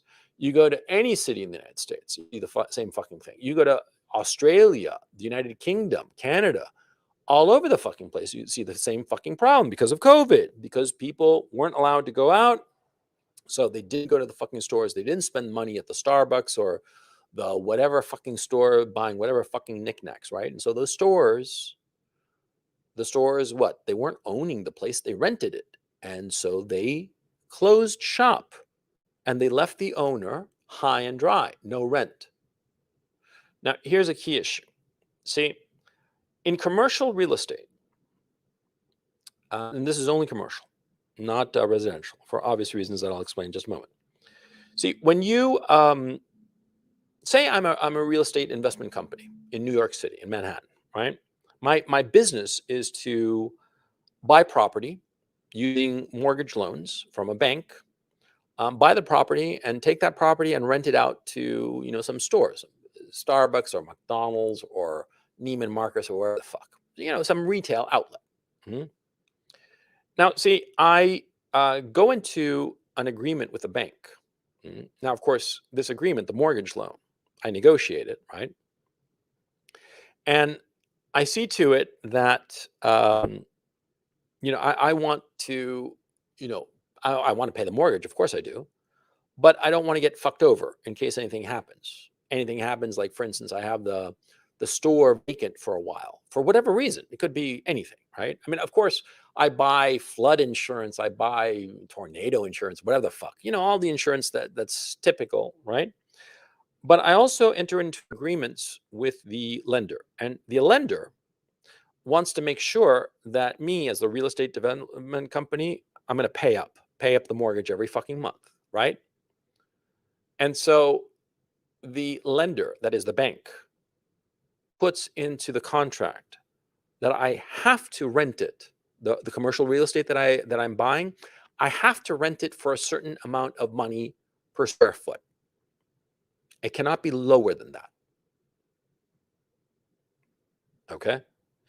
And if I do lower the rental, then I have to put additional collateral, i.e., cash. I have to reach into my pocket and give the bank more money because now I'm charging less rent, right?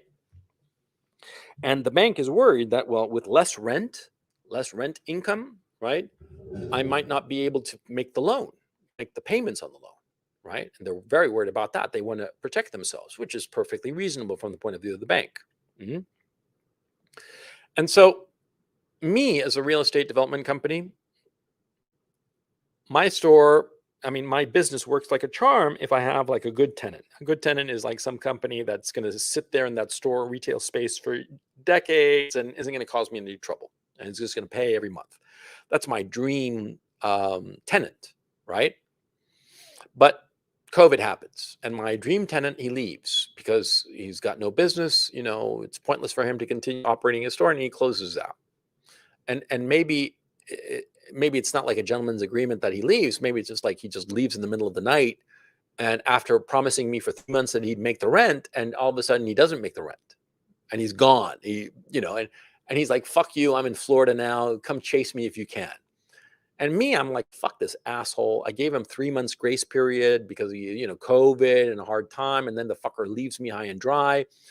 And see, me, I'm depending on that fucking rental income to make good on my loan to the bank. And now I don't have a renter. Fuck it. He owes me 3, 4 months now. And, the security deposit is not enough to cover all this shit. Right. And so I'm really, my tits in the ringer, right, with the bank because I have to pay the bank, pay the bank. Fuck you, pay me. That's the motto of every bank. Right. So what do? Do I lower the rent?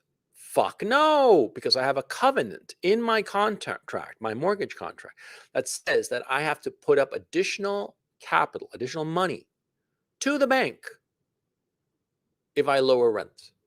Suppose that my down payment originally, and this happens by the way, this is easy. Suppose it was 2%. I put down payment on a piece of commercial real estate property in Lexington that's worth 20 million bucks. I put down $400,000. That's a lot of money, right?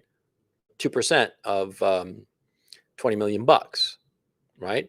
But the covenant says that if I lower rent, and it's probably going to be ranges of lowering rent, by the way, for every tranche of lowering rent, if I lower it from, I don't know, I'm just making numbers up, if I lower it from $60,000 to below $50,000, then I have to an additional 0.5% of the nominal value as collateral, i.e., I have to shell out $50,000. I'm like, fuck that. I'm not going to do it. So I go to the bank and I say, look, I'm having trouble, COVID. And the bank's like, yeah, we know. We're there. And so I'm the commercial real estate developer. And I say to him, look, see, I don't want to put up more collateral, right? But I don't have any fucking renter for now. So why don't we do this? Why don't I borrow money? Or let me phrase it. I'm gonna borrow money from you and add it to the mortgage. And the bank's like, well, if we do that, see, the loan is not going to be in fault. So me, the loan officer at the bank, I'm not going to get into any trouble, right? Because this loan, I'm going to lend you more money and you pay the 1, 2, 3, 4 months that you're late. And I'll lend you enough money to go for like another 6 months or maybe even a fucking year. Okay. Yeah, let's do that. I'll lend you more money so you can pay the mortgage.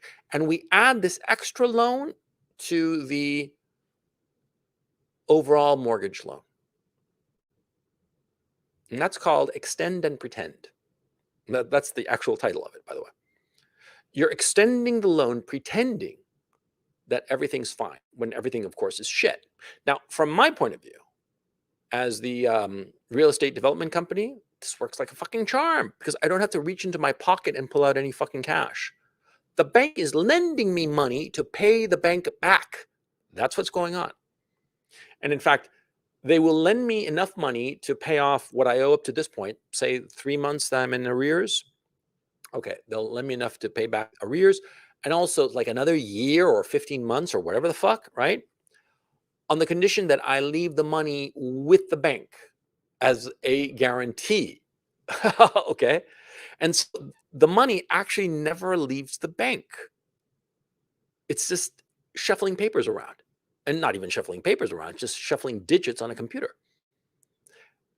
Me, am I affected directly? No, because I added more loan to the mortgage loan, but I didn't have to reach into my pocket. And I'm not going to have to reach into my pocket for another year. Say we make this agreement until December 31st, 2022. And the bank and I, we agree, oh yeah, this whole COVID shit, but by then it'll be over. Right? We both agree. This is extend and pretend. This is how it works. The loan officer is happy because all of his loans are up to date. He just added a little bit. He just added a little bit more to the loan. Big deal. I mean, the loan was 20 million bucks, right? And maybe he had to add on another, I'm just making it up, but like say another 1.5 million, say, it doesn't really matter. But 20 million bucks and you add on another 1.5 million, big fucking deal. Nobody notices. Me, as the real estate company, I'm happy because there's no more pressure. I don't have to come up with the fucking money. What happens when we get to December 31st, 2022? Well, if the conditions are the same, we'll do the same fucking thing now, won't we? Why wouldn't we? Because I don't want to put up more collateral and lower the rental price. See, because if I lower the rental price and actually get a tenant who's willing to pay, then I have to fork over a shit ton of money to the fucking bank. And they won't allow me, on that case, to borrow to put up collateral. No, that doesn't work. It's a stupid rule, but it's the way it is. Okay. And so extend and pretend is the way they go. They extend it and pretend it. But it's not just like the one real estate development company and the one bank. It's all of them. All of the real estate development companies and all of the banks. You see any storefront that says for rent, not for sale, for rent, and it's been sitting there empty for a good long while, extend and pretend, man. That's what happened. Now, this, of course, becomes like a fucking cancer.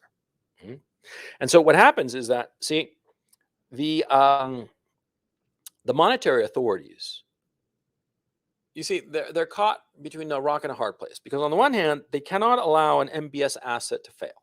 They can't. Now, by the way, this extend and pretend, see, this works like a charm with MBSs, see, because the bank, the loan officer that made me the original loan, right, the 20 million, that bank took that $20 million loan and sold it off as an MBS, right? But he lends me more money, and that addendum, he can sell that off too. A small profit, but a profit nevertheless. And the mortgage-backed security, the original mortgage-backed security, doesn't miss a beat, doesn't miss a payment, everything copacetic. You see how it works. It's a fundamentally corrupt system. It originally was a very, very good way to free up money to make more loans, but it has become completely corrupt. This is the problem with it, okay? And this problem, people recognized it back in 1999. I mean, I read about this shit in 99 when I was living in New York City, and it freaked the fuck out of me. And I was dumb enough at the time to think, this shit is going to blow up in a year or two. And here we are 22 fucking years later and still hasn't fucking blown up. I mean, really blown up. And that's the point. It's gotten so big that it cannot be blown up. And so what the monetary authorities, that is the Federal Reserve, which is the US Central Bank, and the US Treasury Department, well, they got to make sure that MBSs never crater in the sense that people start defaulting on them. Because if they start defaulting on them, then the banks they don't have enough capital to pay off all their depositors. The banks go belly up. Everybody goes belly up. I mean, the whole fucking system goes up in flames. Okay? And so the monetary authorities, they can't allow MBS assets to fail. They cannot. And so what they have to do is they have to create inflation. They have to. The inflation that we're seeing now, it's not a bug, it's a feature. It's a deliberate ploy. I suspect that a lot of government measures that are being taken in the United States right now are deliberately inflationary. And it'll come out eventually because shit always comes out. It's deliberately inflationary to trigger greater inflation. More expensive food, more expensive gasoline, more expensive everything. Because the whole system is so indebted and these loans cannot be paid back that if you inflate the currency and all the prices rise, then you can pay back these loans. And the banks don't fail, the whole economy does not crater, things keep on trundling along. They want inflation. They are aiming for it, okay? And that's why taking out a mortgage loan now, right the fuck now, is one of the probably the best investments ever in world history. Because the inflation that's going to come is going to gallop and hit so fucking hard. Because the inflation, these fuckers and these monetary authorities, they think they can fine tune this shit. They'd like to see inflation at like 10 to 15%. They don't understand that once you really start to push for inflation, the shit is a runaway train. It's like cancer on steroids. It just spreads like wildfire. And how do I know this? History. Every country that has found itself in an inflationary hole and the authorities recognize that it would be smart to allow inflation to, just giddy up a little bit. It doesn't just giddy up a little bit. It becomes a bronking buck that breaks you, kills you, man. I mean, no fucking around. In Chile went from a country in 1972 during the communist regime, the socialist communists, or whatever, they claimed they were socialists. They were fucking Maoist, Leninist pigs. But anyway, Allende and that whole fucking crowd, right? They egged on inflation in 72. And in 73, they got their wish. It was 100% inflation per month. Okay? Per month. And what does that mean? It means that every month, the cost of food and toothpaste and all the other shit doubled every month. That's what it fucking means. See? In 72, they tried to just egg it along to make life easier for them so that they can meet all their payments. Right? And in 72, inflation was on a yearly rate, it got to like 20, 25%. And then they hit the winter. And then, the winter here, the summer there, actually. But they hit summer, and the whole thing just went tits up. And by September of 73, it was at 100% per month. No fucking around. You look at Venezuela, you look at Argentina, you look at Hungary back after the Second World War. You look at every fucking country where there's been rampant hyperinflation, and not even rampant hyperinflation, just rampant inflation full stop. Dude, it's a fucking nightmare. Okay. And the only way to stop it, the only way to stop runaway inflation is to hike interest rates. And Paul Volcker, back in 1979 and 1980, that's what he did. And he hiked interest rates rather. The Fed funds rate, he hiked to 17%, no, 15.9%. Okay. Mortgage loans were going at fucking 30%. 30%, bitch. Okay. And everything just ground to a fucking halt. And he killed inflation, but it fucking hurt. It hurt like a motherfucker. You got the whole 1980, 82 recession. Mhm. It really hurt the fucking country, really bad. But it stopped inflation dead in its tracks. It killed it. It killed inflation for the next 40 years now. Okay. I mean, but that was the cure. It was a hard cure. No way monetary authorities can pull off something like that today. Inflation runs away, they won't be able to stop it. And they won't be able to hike rates, because if they hike rates, everybody crashes. See? Look, the dollar is toast. I mean, it really is. This is my perspective, okay? And you can agree with me or not. I've already made my play. But, the dollar is toast. The smart thing is just properties, okay? And the people I can point to are BlackRock and Bill Gates. Everybody's saying that Bill Gates is buying all that farmland because he wants some weird transhumanism shit, control people's food supply, shit like that. No, it has nothing to do with that. It's just very, very simple. The guy sees inflation, and he sees that what he's got to do is get some income producing asset where the income is readjusted yearly. Farmland, of course.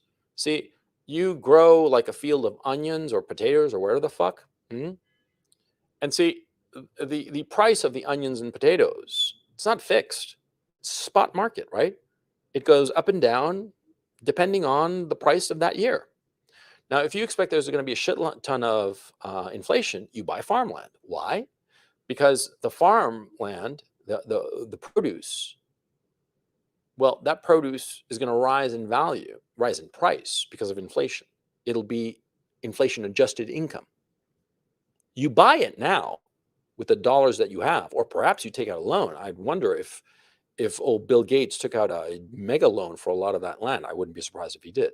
It would be a smart move. As a matter of fact, the motherfucker, he's got a lot of flaws, but dumb ain't one of them. You know what I'm saying? And that fucker, yeah, maybe he issued some bonds, who knows what, something on the down low that nobody's really paying attention to. But the point is, yeah, see, if you're Bill Gates, you buy farmland. If you're BlackRock, you buy residential real estate. Why do you buy residential real estate as opposed to commercial? Well, because the thing is, see, and I realized this in March of 2020, and I made my moves in my personal portfolio based on that. See, once they declared lockdown, for years they'd been talking about work from home and telecommuting, shit like that. You see, all the technology existed to work from home, but nobody was actually doing it because the habit of going to the office, right? But then you got the lockdown in March of 2020. And all of a sudden, a lot of these people who work in brain power jobs or organizational jobs, corporate jobs, whatnot, they found out that they could work from home. And in fact, their productivity rose because, not so much of the wear and tear of going to work every day and so forth, right?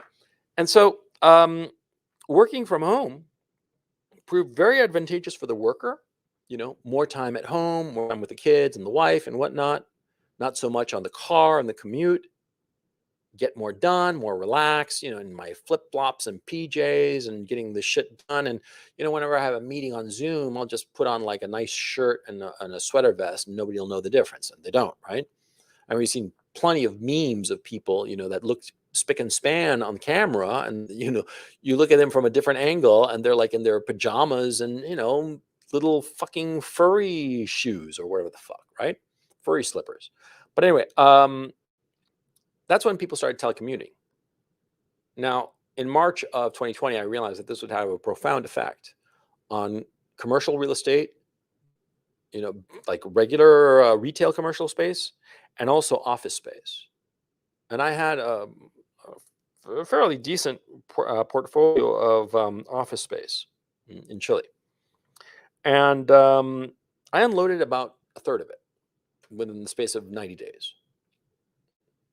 And I'm glad I did, because that office space, right, it got unloaded.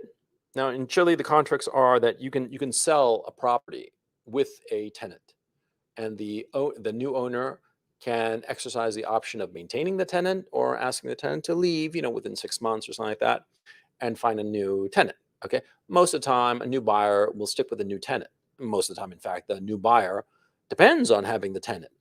Less hassle.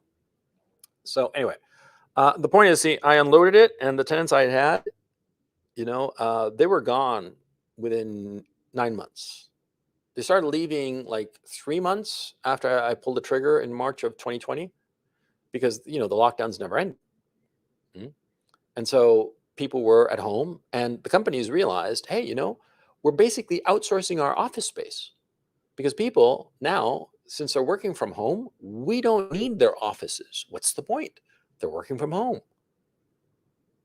We're outsourcing the office space.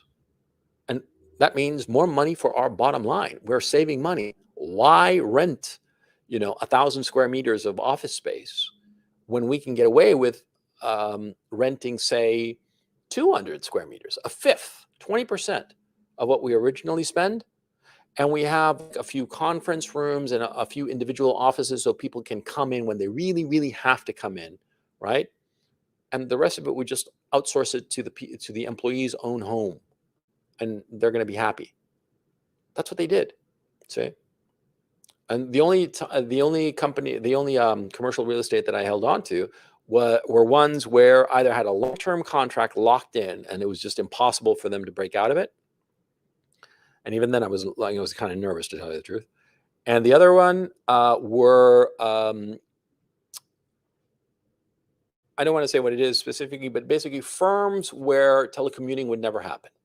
Okay, for various particular reasons of these industries that I do not want to get into, because they're nobody's business. But they would never, ever, ever in a million years telecommute. In fact, legally, they are not able to, for reasons that are not important. But that's the reason I held on to them, right? Had I not known that certainty that they were always going to need the office space, I would have gotten rid of them. And they've made a lot of fucking noises about lowering the rent, because they're like, oh, look at all this other shit that's empty. And in Chile, we don't have the mortgage-backed security issue that I discussed in the United States. But anyway, the point remains. See, office space, commercial, retail office space, and also commercial space, office space, and retail space, they're going the way of the dodo. Okay. And see, all these people who were talking about telecommuting, well, they got their wish. And what's happening is that a lot of people, especially in the United States, but it's going to go worldwide. Okay. They are moving to smaller cities with better quality of life. They are leaving the big cities, the famous cities, the sexy cities, or formerly sexy cities, leaving them in droves. San Francisco is unlivable, and everybody's leaving. They are leaving as quick as they can. U-Haul, a company, for those of you who aren't American, that rents out moving vans and trailers and trucks and such. Typically like $19.95 per hour, per day rather. And they can't have enough stock for the people leaving the fucking state, the fucking city. Okay, let alone the state. They're leaving California too in droves for various reasons that are important, but basically the stupidity of the government there. But anyway, telecommuting really has had a profound impact, and it's going to have huge impact over the next few years, because people are going to start to realize, it's not only that I want to live in a smaller city, I want to get rid of the car. I want to live in a walkable city, because see, so many people in the United States, especially, went to universities, and the universities were walkable. You can't have a university campus with everybody in a fucking car. It would be insane, right? It would be spread out over an area.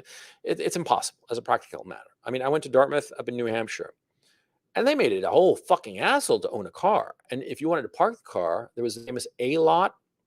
It was fucking a mile and a half from campus. Fuck that shit. And walking a mile and a half in the fucking New Hampshire snow, fuck off. So relatively few students had cars. I mean, very few students actually had cars. A few had motorcycles. I mean, the smarter ones, but most everybody had a bike or walked. Yeah. And it was perfect. It was perfect. Everything was next door to each other. You could walk from one to the other, no problem, right? A lot of people, adults now, who had that experience in university or experiences similar to that, they want to have the same fucking thing in their small town, and they're moving to small towns. And a lot of them are saying, let's change the urban environment. Mhm. Let's make it smaller. But that's not the issue. It's not the issue that they're making it smaller. They're spreading out. That's the real issue. And you see, these very expensive rents that are charged in these very expensive cities like New York, San Francisco, Los Angeles, San Diego, Miami, all the rest of them, these prices are unsustainable because people are leaving. They're going to these small towns because they can work from there. I have a friend of mine who lives near Chicago, and he has offices in Chicago. He says he goes like once a week. He does everything from home, and he's thinking of moving to a smaller city. I got some friends who moved to Austin, figuring there was a smaller city, but now it's like overcrowded, and they're thinking of moving even smaller. Okay. Yeah, because they're thinking, what the fuck, man? I mean, I want a couple of decent restaurants and that's it, but I don't need this crowd and shit. People are leaving the crowded areas. And when you make a population less dense, the average price, the overall price of rents and all the rest of it go down. You see, when you have foci of very expensive real estate, the overall average price, rental price, is very high. But if you have the same number of people, but just spread out, the total price is a lot lower because with greater density, prices rise geometrically, not linearly. You see? And so, because of all of this, there's going to be more and more push for prices to go down. And that's exactly what the monetary authorities do not want, certainly in the United States. And the United States is the largest economy in the world, like it or not. You can talk about China being, purchasing power parity being bigger than the United States. Yeah, sure. But in actual, nominal dollars, the U.S. is still number one, and number one by a long shot. And if the American economy starts suffering this kind of deflation, the monetary authorities are going to do everything in their power to create inflation. Like I said before, I think a lot of what's going on that is inflationary is deliberate. Like the supply chain issues, I think that something screwy is going on. I mean, I have no proof, okay? But that's what I think. Anyway, the point of all this is that now is a perfect time to take out loans, mortgage loans. And if you got the credit for it, do it. That's my suggestion. That's my opinion. Okay, I don't want to get into any trouble of like giving financial advice. So let me rephrase it. Okay, scratch what I said. If me today had no real estate assets whatsoever, just zero, and had some cash, if that were my situation today, then what I would do is I would take that cash, no matter how little it might happen to be. I would go to my nearest bank and I tell them, how much money can I borrow for a mortgage? Because I want to get into real estate. And that's how I do it, by the way. I'd go to them. I wouldn't like look for properties. No, fuck that. I go to the bank or my nearest lender and say, this is the cash I have for a down payment. How much can you lend me? And based on that number, I'd go shopping and I'd find some property that has certain qualities, okay, that has some future to it. And I'm going to get to that in just a moment. But I would go to the nearest lender, then find out how much money I can get based on the down payment that I've got, go shopping for properties and find the best one and buy it. That's what I do. I do it right the fuck now. And if I had that property and I got it all squared away, I'd immediately get on the boat and do it again. But every fucking time, I would demand a fixed interest rate payment. Fixed payment. Fixed. No adjustable rate bullshit. None of that shit. Because you defeat the whole fucking purpose of the fucking thing. I gotta emphasize this. If anything, because see, if you are dumb enough to get an adjustable rate mortgage in this inflationary period that we're having, you will go bankrupt. No two ways about it. Okay, because the interest rate will be adjusted for inflation to beat inflation and beat inflationary expectations. And it'll be the bank's discretion to raise the fucking rate. I mean, you're literally opening the jaws of the lion, sticking your head in, and just saying, chop down, buddy. Dude, you're fucking insane if you do that. I have to emphasize this. Huh? Anyway, let's assume that you got the message, right? A lot of people don't. A lot of young guys, especially, they're like, yeah, yeah, yeah, yeah, and then they go into exactly the fucking wrong thing. Jesus fucking Christ. Anyway, here are some nevers and always. Okay, these are things that you should never do, and these are things that you should always do. Now, the never one, the first one, is a lot of people are going to be shocked, but hear my logic. Never own your own home. Always rent. You are heard right. Never own your own home.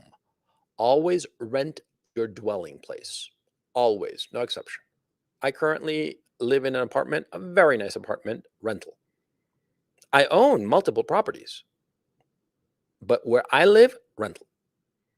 And a lot of people are going to say, but that's stupid. You're going against your own thing. No. You see, when you buy a property to invest, what is that? It's an investment. It's a long-term proposition. Long-term, 5, 10, 20 years. See, that's an investment. And you're focusing on the money that you are receiving from the investment. But see, a home, an apartment, the place where you live, see, it could suit you like real well right now. But what happens if all of a sudden you get a new baby? Say you have this one-room apartment, right? And it's great for you and your new wife.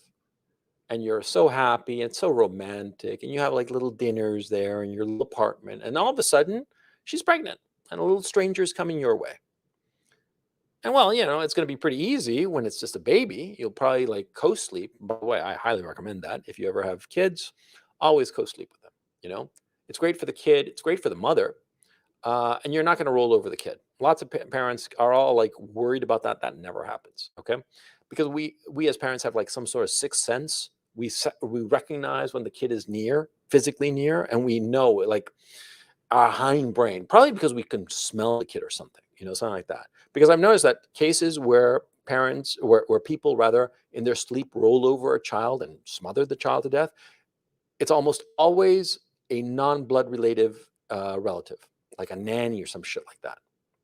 See, I suspect that there's some pheromone or something going on. And so anyway, when you co-sleep with a kid, right, the kid starts crying, and the mother, she like semi wakes up, grabs the kid, plugs the tit into the kid's mouth, and crying done. And everybody goes back to sleep. Okay. It's the greatest fucking thing. And I'm way off topic, but the point, see, you have the new kid now.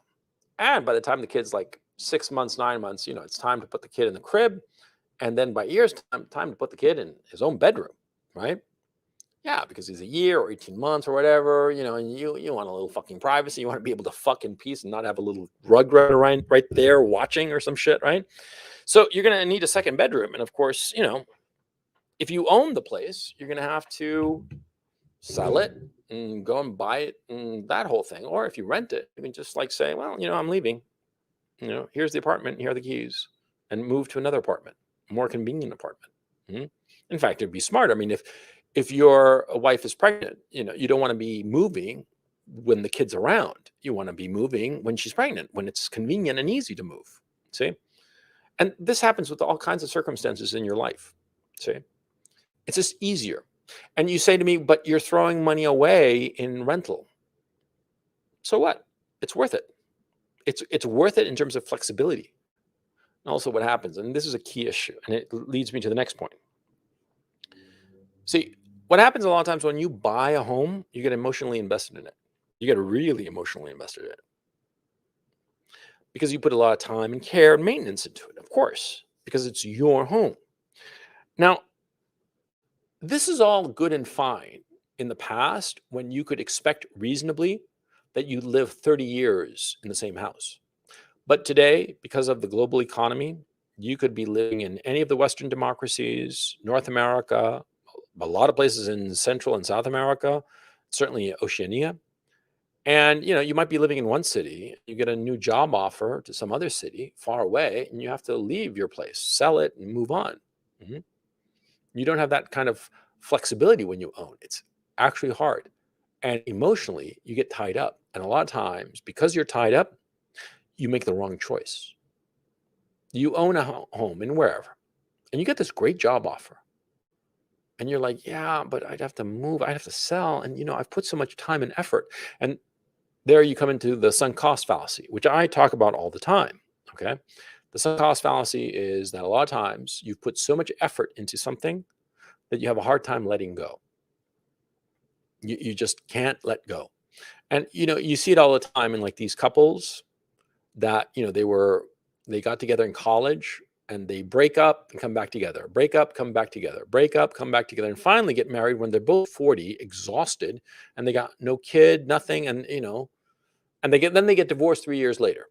I know a story just like that. Okay. The prettiest girl at Dartmouth at my year, a girl called Natasha. God, she was fucking hot. And she was gorgeous. And she was charming and lovely. She was a lovely person. I mean, really, really, the couple of times I interacted with her, she was just so lovely. She had a dick boyfriend, and they were on and off again for years. And the thing is, she had invested so much in the relationship that she couldn't cut it off.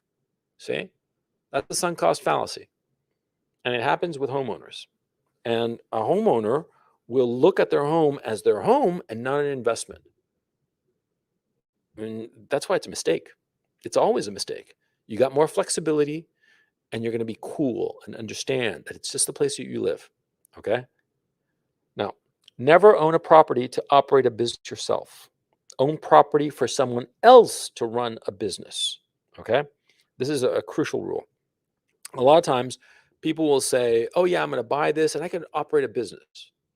Let me ask you, why do so many stores of different sorts, even McDonald's and Burger King and Starbucks and shit, why don't they own the location? Why do they rent it? Well, flexibility. Even, well-established companies like McDonald's and shit, they rent the place. Mm.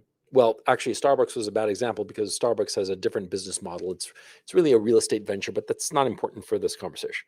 Most stores, the vast majority of stores that they don't own the store, the physical location. They don't. They rent. Why? Same problem. Because they make better business decisions. And even though they're renting, i.e., throwing money away every month on rent, it's worth it in the long run. Mm. Because they make less emotional decisions. They will make decisions that are financially sound. Now, you look at English mansions or U.S. farmlands. Mhm. Everybody talks about the dearth of the U.S. farmer. I actually think it's a good thing, see, because most of those farmers made horrible decisions insofar as what to do with their land because they were emotionally invested in it. A lot of these British mansions, it's not just in England, it's Scotland, Ireland, Wales, all over the fucking place. You got these beautiful piles, and they're all falling apart. And there's some ancient family, that their forefathers back in the 17th or 18th century, or whenever the fuck, built the fucking pile. And it's a beautiful house surrounded by beautiful land and all the rest of it. See, but the pile, the big house, the mansion, it was built, and see, the owners owned all this farmland around it. And the money from the farms paid for the house. But over the decades and centuries, they sold off all the land around it to developers for suburbs and shit like that. And all of a sudden, they've got just a big house with maybe, I don't know, 50, 100 acres, but certainly not enough to farm it efficiently or profitably, right? They got this huge house with upkeep, which is the wazoo. I read some documentary. One guy was saying that heating the house was 10 pounds an hour, and it gave him conniption fits, right? And 10 pounds is roughly $13 an hour, right? And you say, well, that's not that big of a deal. Yeah, but $10 an hour, I mean, 10 pounds an hour, that's times 24 is 240, times 30 days in a month, that's 7,200 pounds, i.e., $9,500 a month in just the fucking heating.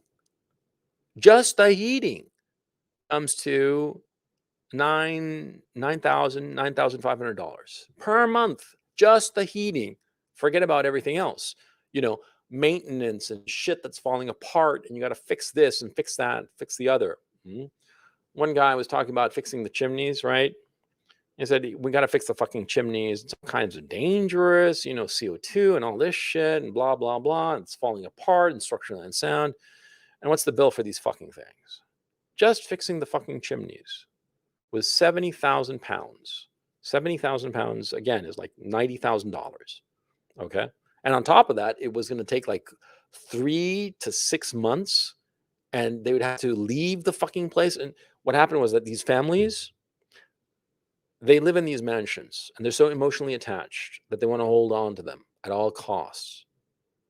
And see, a lot of these mansions, in order to be profitable, they have to be a business. They become tourist attractions, and people come to these houses, and they're so pretty, and the artwork and all this shit, right? But they're paying customers, and it's a tourist business. And like all tourism, it has its ups and its downs, like now. And all these poor people, now they're all going fucking bankrupt. See? And they've poured everything into the house, just as the US farmers pour everything into their farm. And the sunk cost fallacy comes into play. They've put so much effort, they've invested so much time and worry and this and that they can't let go. They cannot let go, and they will go down with the sinking ship. And it's a tragedy. That's why you never, ever own the place where you operate your business. You rent. You rent your home, and you rent the place where you do a business. You never own it, because it'll just drag you down, okay? And it'll be inflexible. It'll be a disaster. That's the truth of the matter. Okay, so another thing, and I put these nevers sort of like a little bit at random, but they're all things that I've learned from bitter experience, by the way. Okay, very bitter experience. So I'm telling you, I know what I'm talking about. Never raise your offer. Find another property. See, when you find something that you really like, no matter how long it took you to get it, make an offer. And a reasonable offer. Don't make an offer that that they're going to turn down. Make it a reasonable offer whatsoever it is. Maybe it's the price that they're offering, whatnot, and stick to it. Okay. See, the person who wins a business negotiation is the person willing to walk away. It's not who gets what. No. It's the person who is truly willing to walk away. You make an offer. And perhaps they want a couple of points that are relatively small. Then sure, cede them. Okay, don't let the perfect be the enemy of the good. Okay, there are some guys who negotiate who are like, no, if I don't get every single point, I'm walking away, which is an approach. Personally, I have found that when the other side pretty much agrees to the big points, they're going to want to just give me these little points. And you're like, okay, fine. And it'll be smoother. Okay. But on the big ones, walk away. Never raise your offer. I mean, ultimately, it's how much the property is going to go for. That's the real issue. See, a place I sold a while ago. It was way back. In like 2016. Yeah. I sold a place, and I had asked for quite a bit, and hand to heart, it was over market price. It was over market price by about 10-12%, and I got an offer. and the guy wanted a late minute adjustment that represented, I don't know, the overall maybe a 1.5% of the overall deal. And I'm like, fine, because see, the guy knew that he was overpaying, and he just needed a little victory to explain it to himself, to feel good about himself. And I gave it to him because I knew that he probably would not walk away from the deal, probably, but he would have like fought me on every little fucking thing. But by me ceding on this little point that, like I said, represented about 1.5%. I mean, basically, I gave him a 1.5% discount, but I was still up 11%. I mean, it was still a good deal for me, right? And so I was like, yeah, it's fine, you know? And he was happy, and the whole thing went real smooth. And a couple of times when he could have tripped me up, he was like, no, we'll let it slide and fix it on the other side. And he did, and everything came out, squeaky clean, perfectly reasonable, logical, everything paid, taxes, whatnot. But it went real smooth because I gave up this little point, but not the big one. And that's the point. See, I'd asked for a price that was how much? How much? Let me just find the percentages exactly.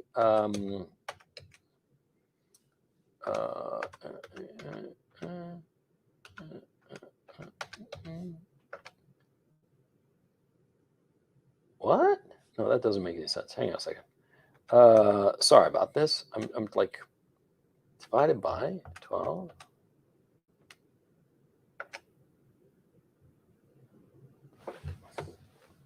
Okay, I'm having a problem with a fucking calculator, or my math is even worse than. Oh man, I can't. Okay,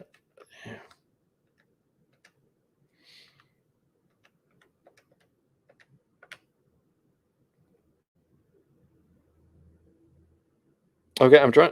Okay, forget it. Okay. The issue is, like I said, the price differential above market, because I had some comps, so I knew exactly how much I could actually charge, and I was charging roughly 12.5% more, and I gave him this 1.5% because on the big one, I was getting what I wanted. You see, and so that's the thing. Never lower your offer, but never. I mean, well, lower your asking price if you see that the market is just not biting. Okay, but insofar as your offer is concerned, when you're buying something, never raise it. Okay, make the offer at that price and just stick to it. Okay. Okay. Oh yeah, never buy fallow land as a long-term investment because of that piece of fallow land that I bought in 2002. Okay. That's what I was thinking about in that. And I explained the reason. Okay. Because it's not a long-term investment. It's a speculative play. It's a speculative play. It's a flip. It's a long-term trade. Long-term in the sense of many years, but it's a trade. It's not an investment. Remember, an investment gives you money back. Okay. Now, always do the following. Always consider the future viability of a property, be it residential, commercial, industrial, or farmland. Yeah, because lots of people will like there's a feed I have on my Instagram called Cheap Old Houses. I really like it because it shows these old houses in the middle of nowhere, and they're beautiful but decrepit, and they're all under 100 grand. And they're lovely. And that's why I like it, because I actually like old houses. I like the architecture. I mean, I see the decay and the debris and whatnot, and it's just sort of like, screen it out in my imagination and see the house as it used to be. And they're lovely. And many times I'm thinking, oh, those are lovely ideas that might be really nice in a contemporary setting. But anyway, a lot of these properties, right, they're in the middle of fucking nowhere. I mean, really fucking, nowhere, like in upstate New York, in some shitty little town. And, the building itself might be very nice, but then you actually do a little research and you realize that the location is a crime-ridden war zone. Okay. And you see this in a lot of cities that used to be big, like Buffalo or Detroit and shit like that. The house is beautiful because it was built back in the day when those cities were something. But now, yeah, you have the remains of this beautiful house, but the place is a shithole. I mean, not the house itself, but the neighborhood. The neighborhood is a fucking shithole. And to buy anything and expect that you're going to find a tenant who will pay you decent money, you're fucking insane. You see my point? You got to always look at the area and the future viability of it. Like I said, back in March, I unloaded like a whole boatload of office space that I owned, roughly a third of my position in that particular segment. And I did it all like in 90 days. I counted myself fucking lucky. Okay. And why did I do it? Because I didn't see a future viability. Because the whole COVID thing was a game changer. And at the time, I was stuck in Holland, in Amsterdam, as some of you may recall. And I was working at WeWork. And then later I went to Fosbury. Fosbury was so lovely. But anyway, the WeWork location, right? I mean, there was nobody there. It was just shut down. There was one other guy, Belgian guy, nice fellow. And we would shoot the shit and talk about stuff. And we'd talk about investing and talk about commercial real estate and office real estate. And he was saying, everybody's working from home. And I'm like, why are you coming here? Well, I already rented the fucking place. And I figured it's a way to just break the monotony of working from my actual apartment. But, and I would count the offices at WeWork, see, because it was like all glass. So I could see every single office and I would count the chairs. And over the months, it just, fewer and fewer people were going because they were working from home, see? And this was happening everywhere. And this was in Amsterdam, where there was a lockdown, but it was not that severe, see? And so I understood that office space, there was no future in it. Certainly not the really high-end, high-expensive office space that I had owned, okay? I had a few thousand square meters in a place called El Bosque in Santiago. And that's the high end. It was the highest end. I purchased the shit way back in 2002, 2004. And I unloaded all that shit in 2020, or a third of it at any rate in 2020, because it was just not viable. And it's not viable. And the prices have completely cratered in that area. There are a few places that are still around, a few investment banks, because the investment banks actually need people at the office and a lot of times in secure communications room because of trading and shit like that. But for the most part, everybody's working from home and they're happy about it. I mean, people in Chile are fucking thrilled. In Santiago, they're fucking thrilled of not having to commute. See? So anyway, you always consider the future viability. You always buy and sell property via an LLC or equivalent. An LLC, for those of you who aren't American, a limited liability company, okay? You always buy property via a company, a corporate entity, not you as a person. It protects you legally. It often makes the transaction a lot smoother and easier. A lot of times you can get better deals with the banks and all kinds of advantages if you do it by way of a corporation as opposed to an individual as a natural person. Well, natural person is a term used in Chilean Spanish, but you know what I'm saying, an actual person, okay? An LLC can save you a ton of trouble, can expedite the whole process. A lot of times you can have an LLC, which is the owner of the property, and rather than selling the property, you sell the LLC. And that can help you avoid a lot of taxes. It's very convenient, and depending on the jurisdiction and a whole host of factors are obviously unique to every location. But either using an LLC to purchase a property or buying and selling the LLC that owns the property, well, it confers a lot of advantages. I've actually never purchased a property under my own name. I don't own anything under my own name. Okay. Actually, that's not true. I own a couple of motorcycles under my own name. That's it. Everything else is in the name of different corporate entities. And therefore, I can get sued and, well, there's nothing. The only thing that yeah, nothing. Actually, now that I think about it, I mean, I personally am broke and have nothing except 2 motorcycles, 3 motorcycles, actually 4 motorcycles, but that's for another video that I owe you guys, by the way. But anyway, always buy and sell property via a limited liability company or the equivalent of your country. There are also different kinds of corporate structures. You got to do some research, hire a good lawyer, and figure it out. But it'll save you a ton of trouble. And if you have a portfolio of property, it will make things very easy. Because if you own, say, several properties under a single LLC that you control either directly, or the LLC in turn is owned by another corporate entity that you control somehow or other, well, what happens is that, see, you show up with the LLC with this portfolio, and your bargaining position with the bank improves because they see, oh, this guy is a real estate developer. He's got shit going on. And so what'll happen is that they will give you better terms in the mortgage and whatnot.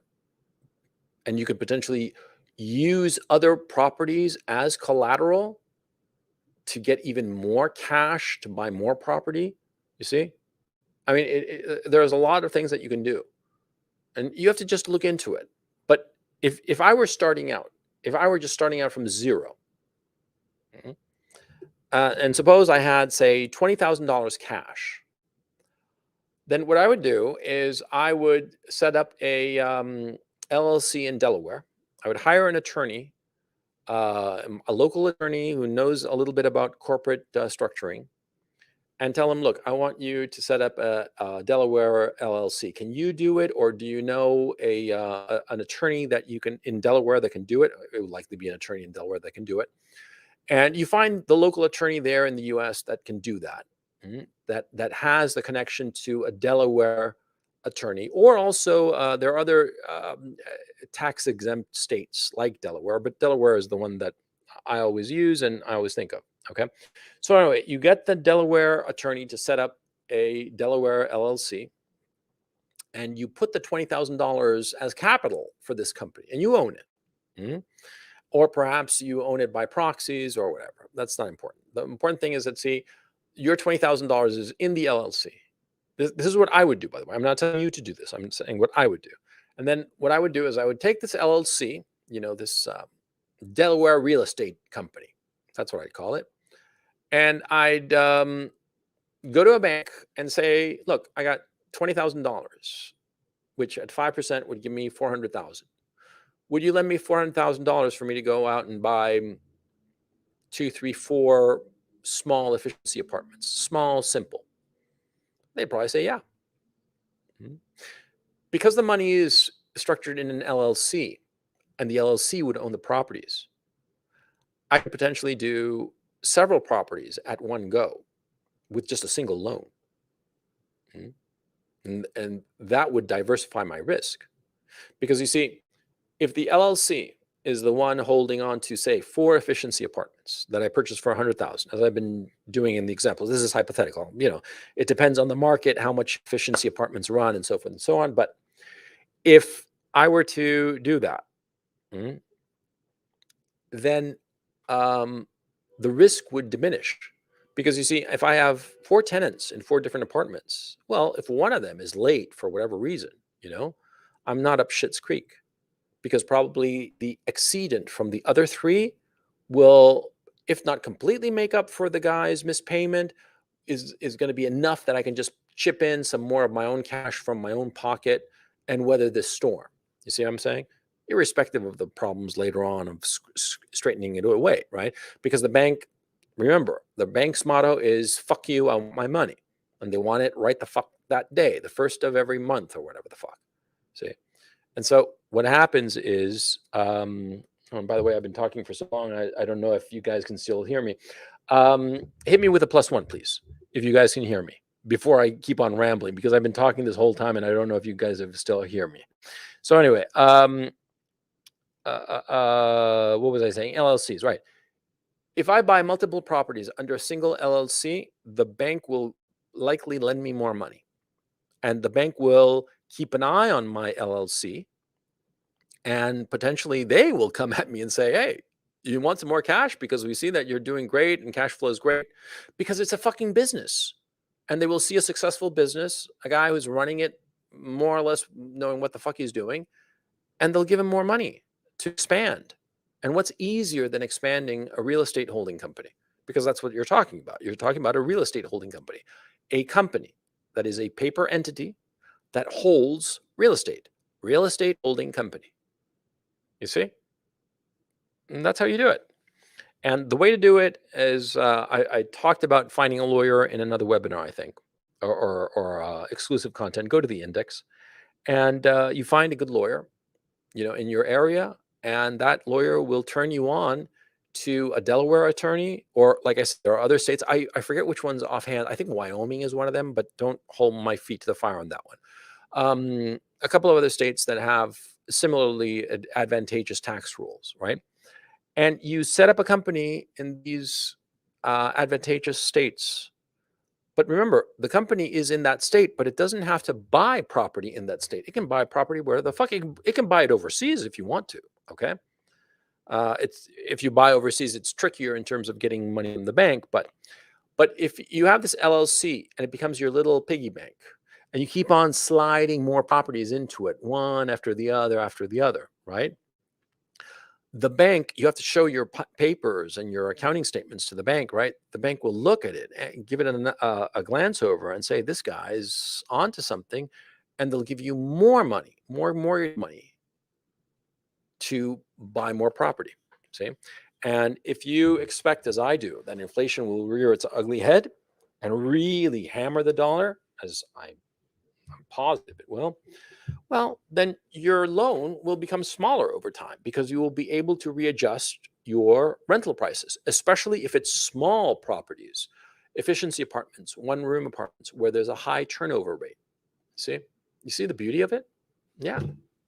Okay. So always buy and sell property via an LLC. Always negotiate beforehand a fixed price for legal fees. Now, okay, this depends on jurisdictions, a whole bunch of things, okay? But because each state, each locale, each country is different insofar as the legal system is concerned. But if you can, and you usually can, with a lawyer, tell them, okay, how much is a flat fee for this shit? I'm not going to pay for the hour. Just give me a flat fee to get the whole fucking thing done, and just get that fee and stick to it. Mm-hmm. And of course, because it's a fixed fee, take advantage of it in terms of not being worried about the clock, right? But don't be an asshole about it. I mean, it's no lawyer, no professional wants to hear some guy calling him at all hours just to, waste his fucking time. If you're going to call a lawyer, call him with a really fucking good reason and clear questions. And it's better email. I mean, I don't talk to my attorney. Well, no, that's not true.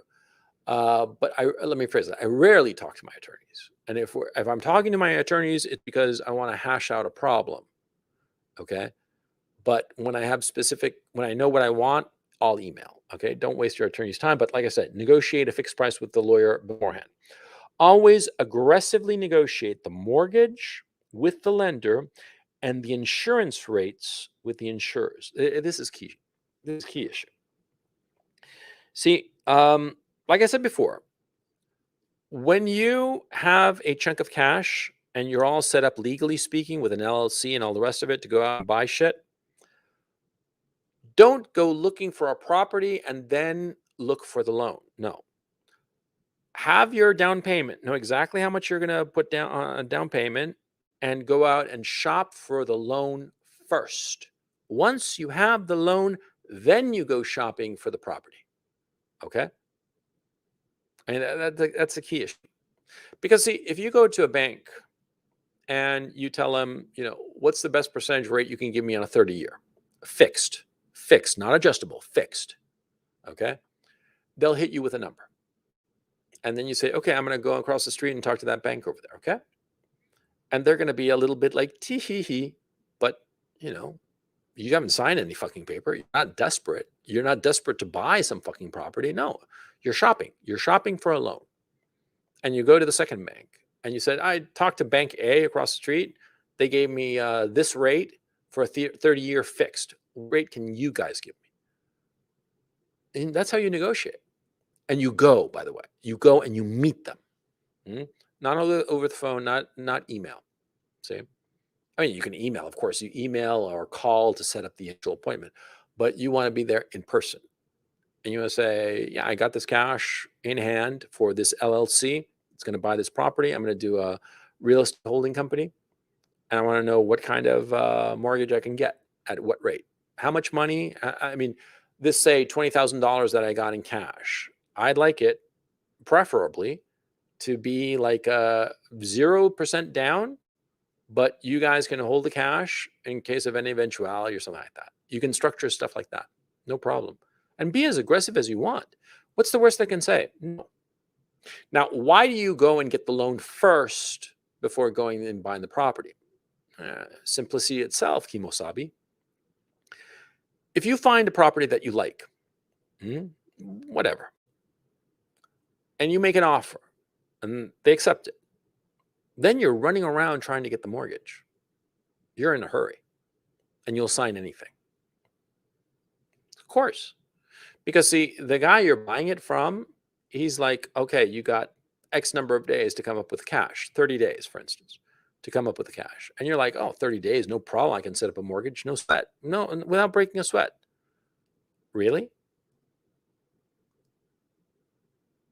It's not so clear cut, especially if the lender knows that the clock is ticking for you. And then they're going to be hard asses about it. It's not going to be easy for you to go elsewhere to negotiate because the other people are going to catch wind of it too. They're not stupid. And so, negotiate the loan first. Go shopping for the loan first. And only then, when you know exactly how much money you have, exactly how much the down payment is going to be, if there is going to be a down payment at all, right? Only then do you go shopping for a property. And remember, once you make the offer, like I said before, once you make the offer, it's set. Same thing with insurance companies, by the way. It depends on countries and locales, by the way. But with insurance, you can negotiate a better rate. And you'd be surprised, okay? You'd be awfully surprised. See, because most people want to be agreeable. Most people don't want to say. Most people don't want to be hard asses.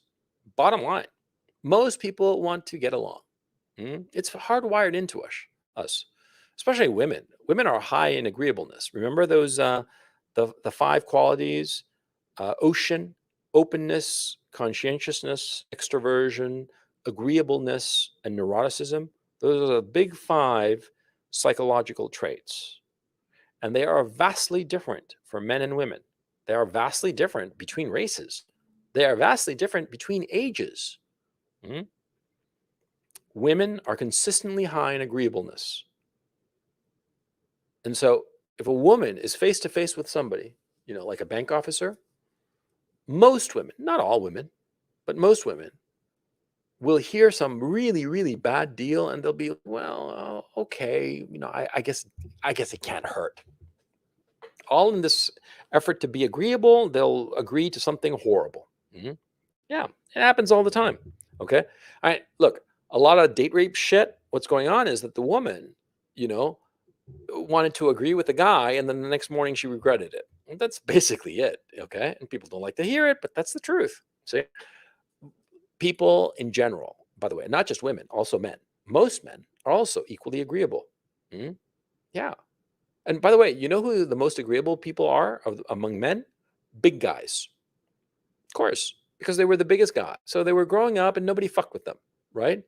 And so when anybody like did put up a resistance when they were a little bit older or big or what, I mean, a little bit older, they'd be like, oh, okay, because they never learned to stand up for themselves. The little guys, the guys who always had to to stand up, stick up for themselves. And sometimes, again, to scraps and fights and whatnot when they were growing up in junior high and the rest of it, right? Those guys, they'll fight you fucking tooth and nail over every little fucking thing. Of course, they're very low in agreeableness. They will fight to get what they want because they grew up with it. Okay? And so you have to learn to be aggressive and negotiate. You have to learn to not be agreeable. You have to learn that a mortgage lender a lot of times will be willing to give up shitloads in order to sign because they have an incentive too. You got to keep in mind, a loan officer at a bank, they are measured by not merely the number of loans that they issue, but the dollar amount.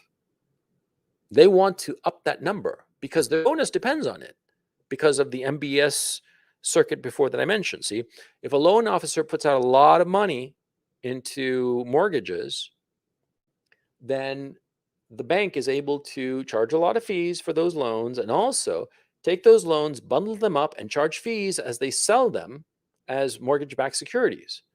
So it is the interest of the loan officer to sign you. And that's something that most people, when they sit with their loan officer for the bank for a mortgage, they do not understand this in their bones. You have to learn this and understand this in your bones. They want to make a deal. If you act like they're doing you a favor, they're going to be in the driver's seat and they're going to ass rape you.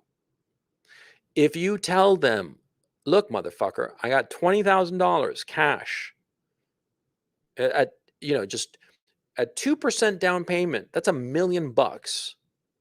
Are you going to give me that $1 million or is it going to be the bank down the street? And you think to me that, well, $1 million for a big bank is no big deal. Yeah, but that loan officer, he's probably getting like some sort of bonus, of maybe 0.5% bonus for the loans that he puts out, right? And what's 0.5% of $1 million? That's $5,000. And for him, he can do this. He can knock this out in a couple of days, this loan to you for $1 million, right? So of course he's going to have an incentive. Perhaps it's not 0.5%. Perhaps it's 0.25%. It's still $2,500 for a couple of days' work. All he has to do is say yes to you. And if you come there reasonable, looking sharp, nice suit, nice shave, nice cologne, nice haircut, you show up looking like you know what the fuck you're doing, and you're like aggressive and you're like, give me a better rate, man. Give me a better rate. What can you give me? And you tell him, look, I'm talking to Chase. I'm talking to JP. I'm talking to whoever the fuck. They'll be like, oh yeah, this guy is going to happen. Okay, fuck it. Yeah, it's $1 million. It's $2,500 bonus for me. And anyway, if this guy blows up, who gives a fuck? It's not going to be my problem, because that's the other thing. That's the key thing. And that's the reason this whole system is fucking corrupt. You see, IBG, YBG. Let me repeat that. It's an acronym. IBG, YBG. And it stands for I'll be gone, you'll be gone. And this is a problem in banking and also in corporate life in the West in general, but in banking in particular. When some shit goes down, or let me phrase that. When people at the bank today see some deal and they're like, oh man, this deal is going to blow up, they say IBG, YBG.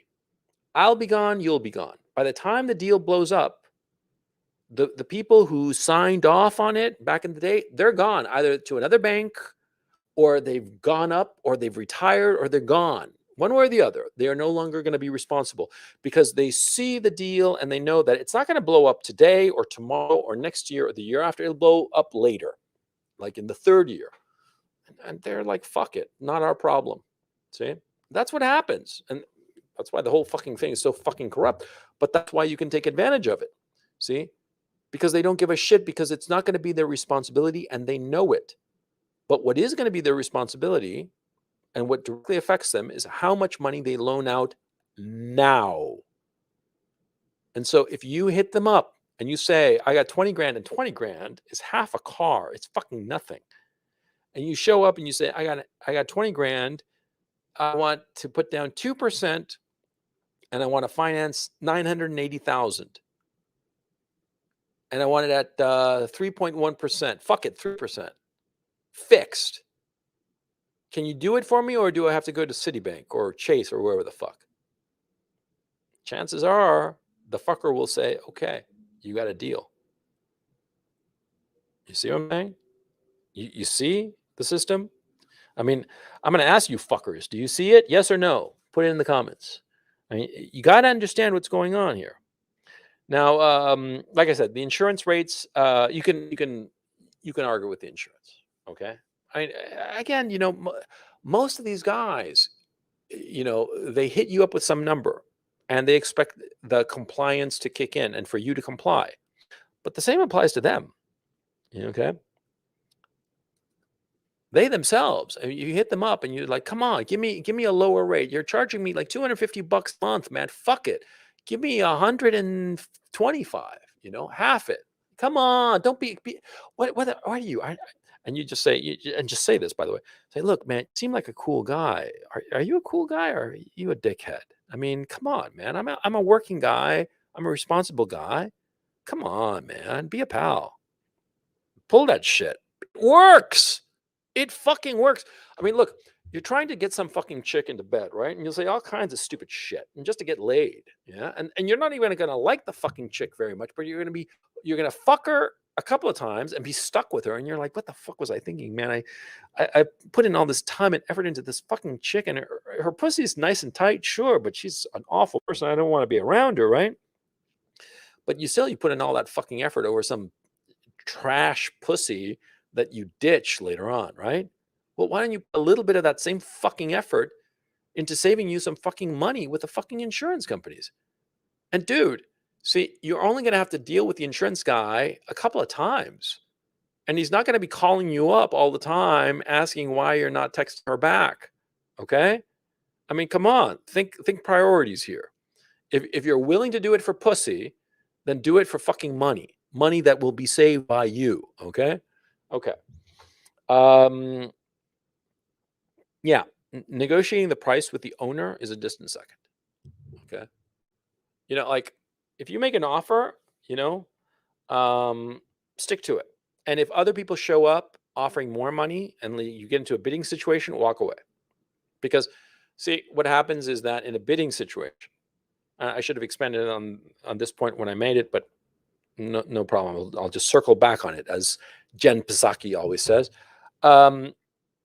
If you get into a situation where you make an offer and then somebody else makes a higher offer, then there's no real way to know where it ends. And here's the thing. See, a lot of times these counter offers, they come with a notion that, well, I'm going to finance this fucking thing, and so I can kick more money into the loan. Okay. Because most of the time, remember, when you get a mortgage loan, and remember, get it before you go out shopping for properties, right? A lot of times the loan officer will say, okay, well, I'll approve to this and I'll give you a 5% wriggle room, right? Depending on the deal. That's very standard.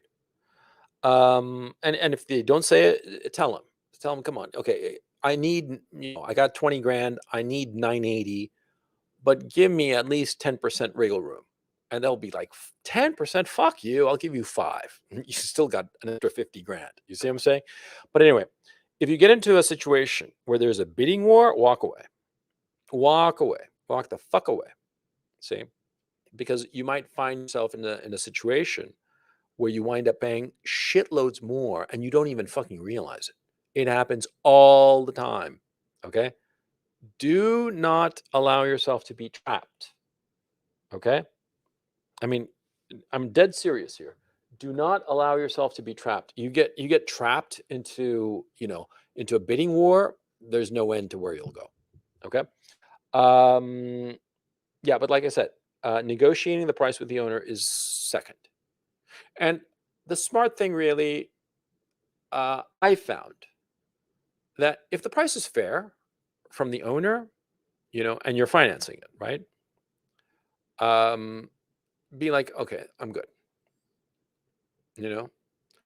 Uh, if you are paying the whole thing yourself, which why would you? But suppose you are. If you are in that situation, then fight tooth and nail. Sure, because every dollar you save is a dollar in your pocket. But if you're financing it, especially if you're financing it like to the tune of 90% or better, let it slide. I mean, if it's reasonable, let it slide. A lot of times, it'll just be an easier experience all around. Remember, a seller can fuck over a deal very, very easily. Well, both buyers and sellers can fuck over a deal very easily, or they can make the life of their counterparty very hard. Mm. Uh, One time, I bought a piece of property, and well, actually, forget it. I'm not going to mention that story because it's a little too personal, so it doesn't matter.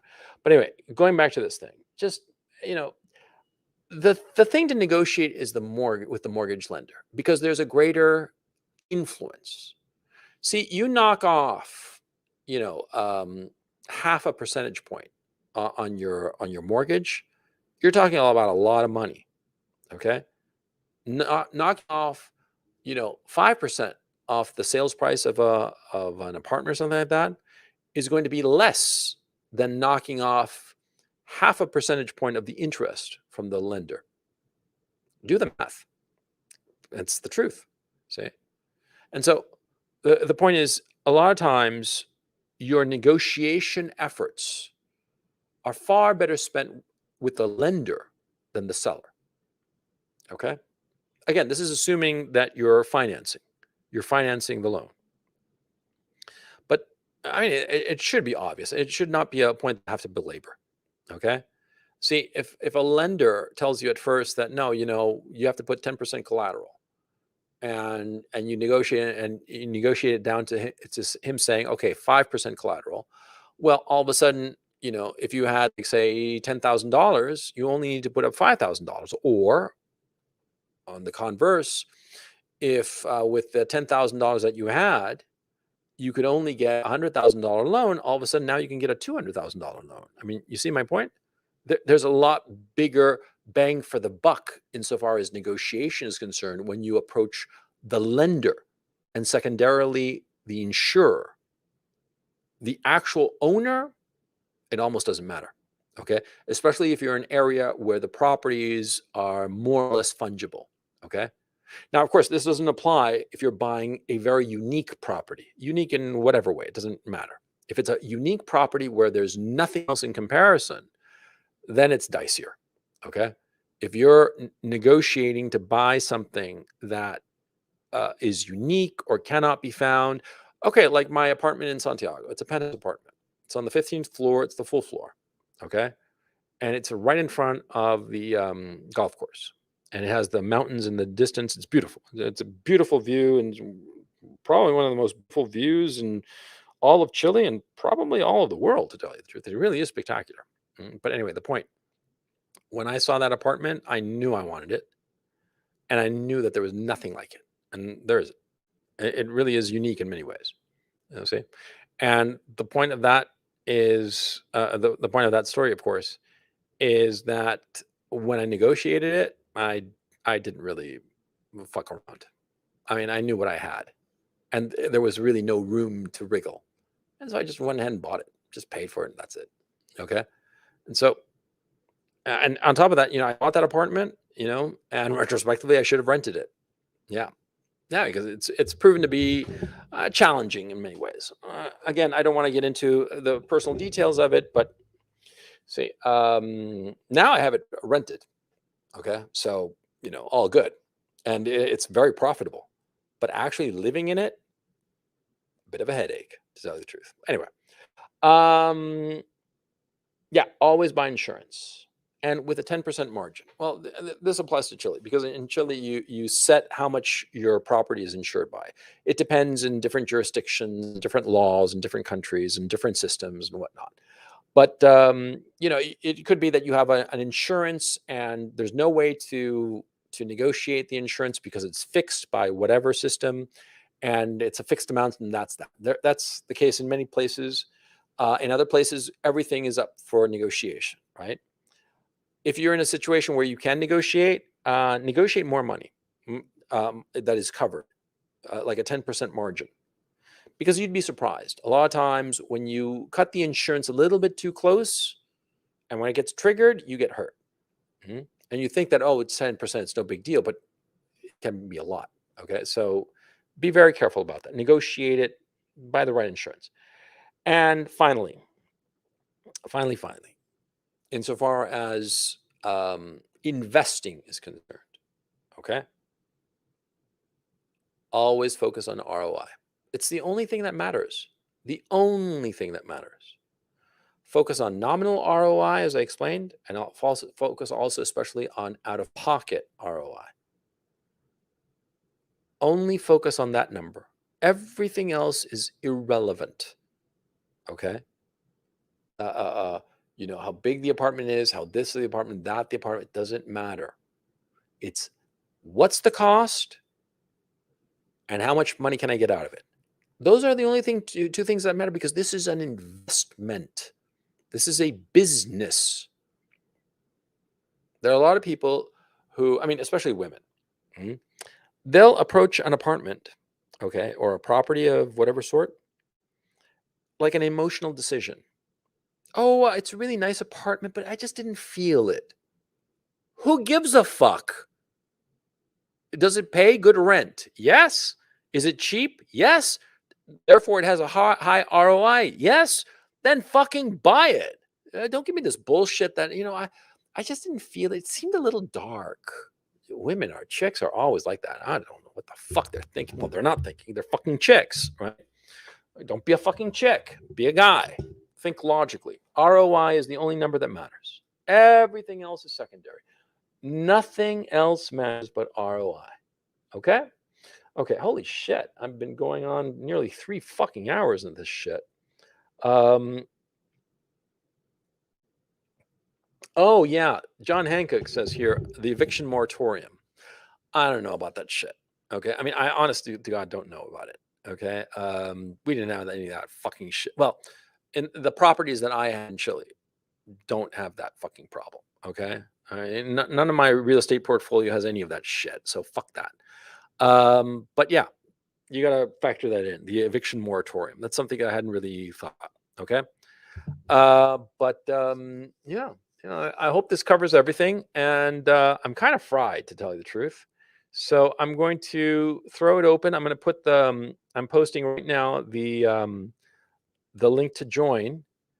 But I'm going to keep it to just, I don't know, 20 minutes or so, because I'm really fried. I can't fucking believe I went 3 hours on this shit. You know, I was actually thinking to myself that maybe it wouldn't be like enough for a whole show, but I guess I was wrong. Hey, Steve-O, how's it going? Hey, going good. Give me just a second to turn off the YouTube. Okay. Hey, can you hear me? Yeah, I can hear you. What's on your mind? Hey, so please stick to the real estate so we can talk about that.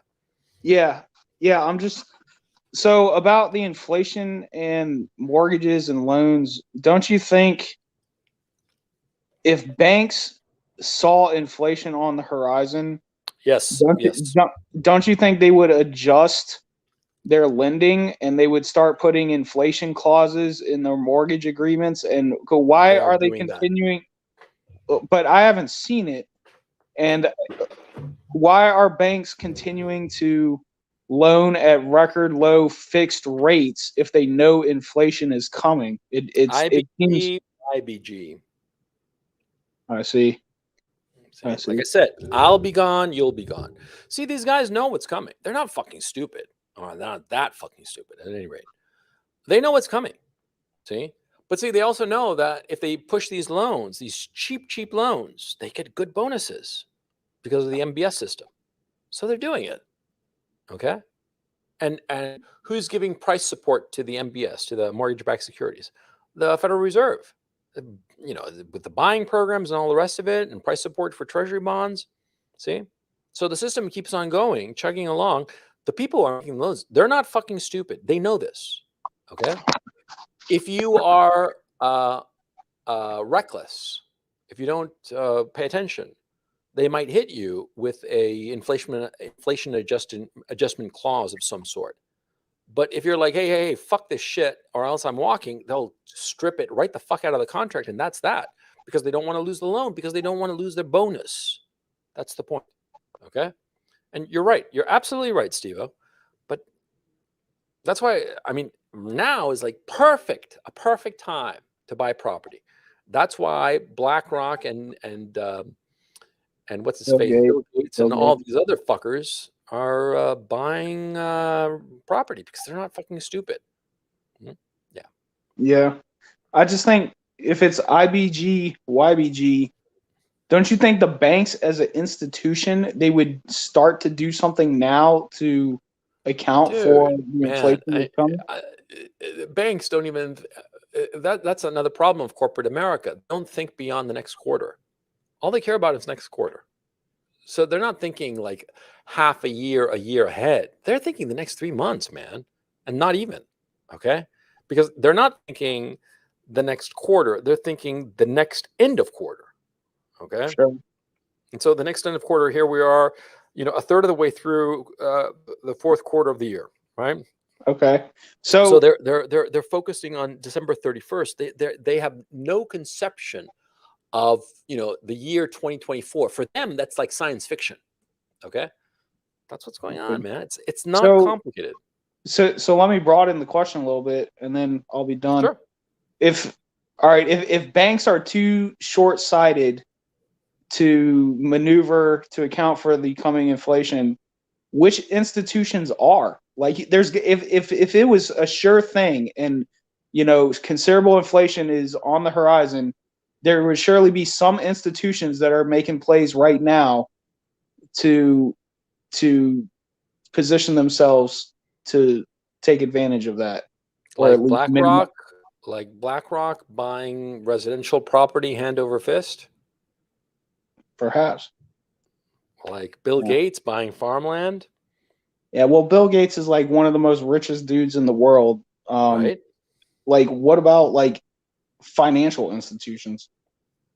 Well, what are they disclosing? See? Yeah. Okay. Okay. Cool. Well, thanks, man. I want to hear someone else's question. I'll get out of here. Thanks for the show. Yeah, glad to help, man. Good to hear from you. Take it easy, man. Hey, Igor, how's it going?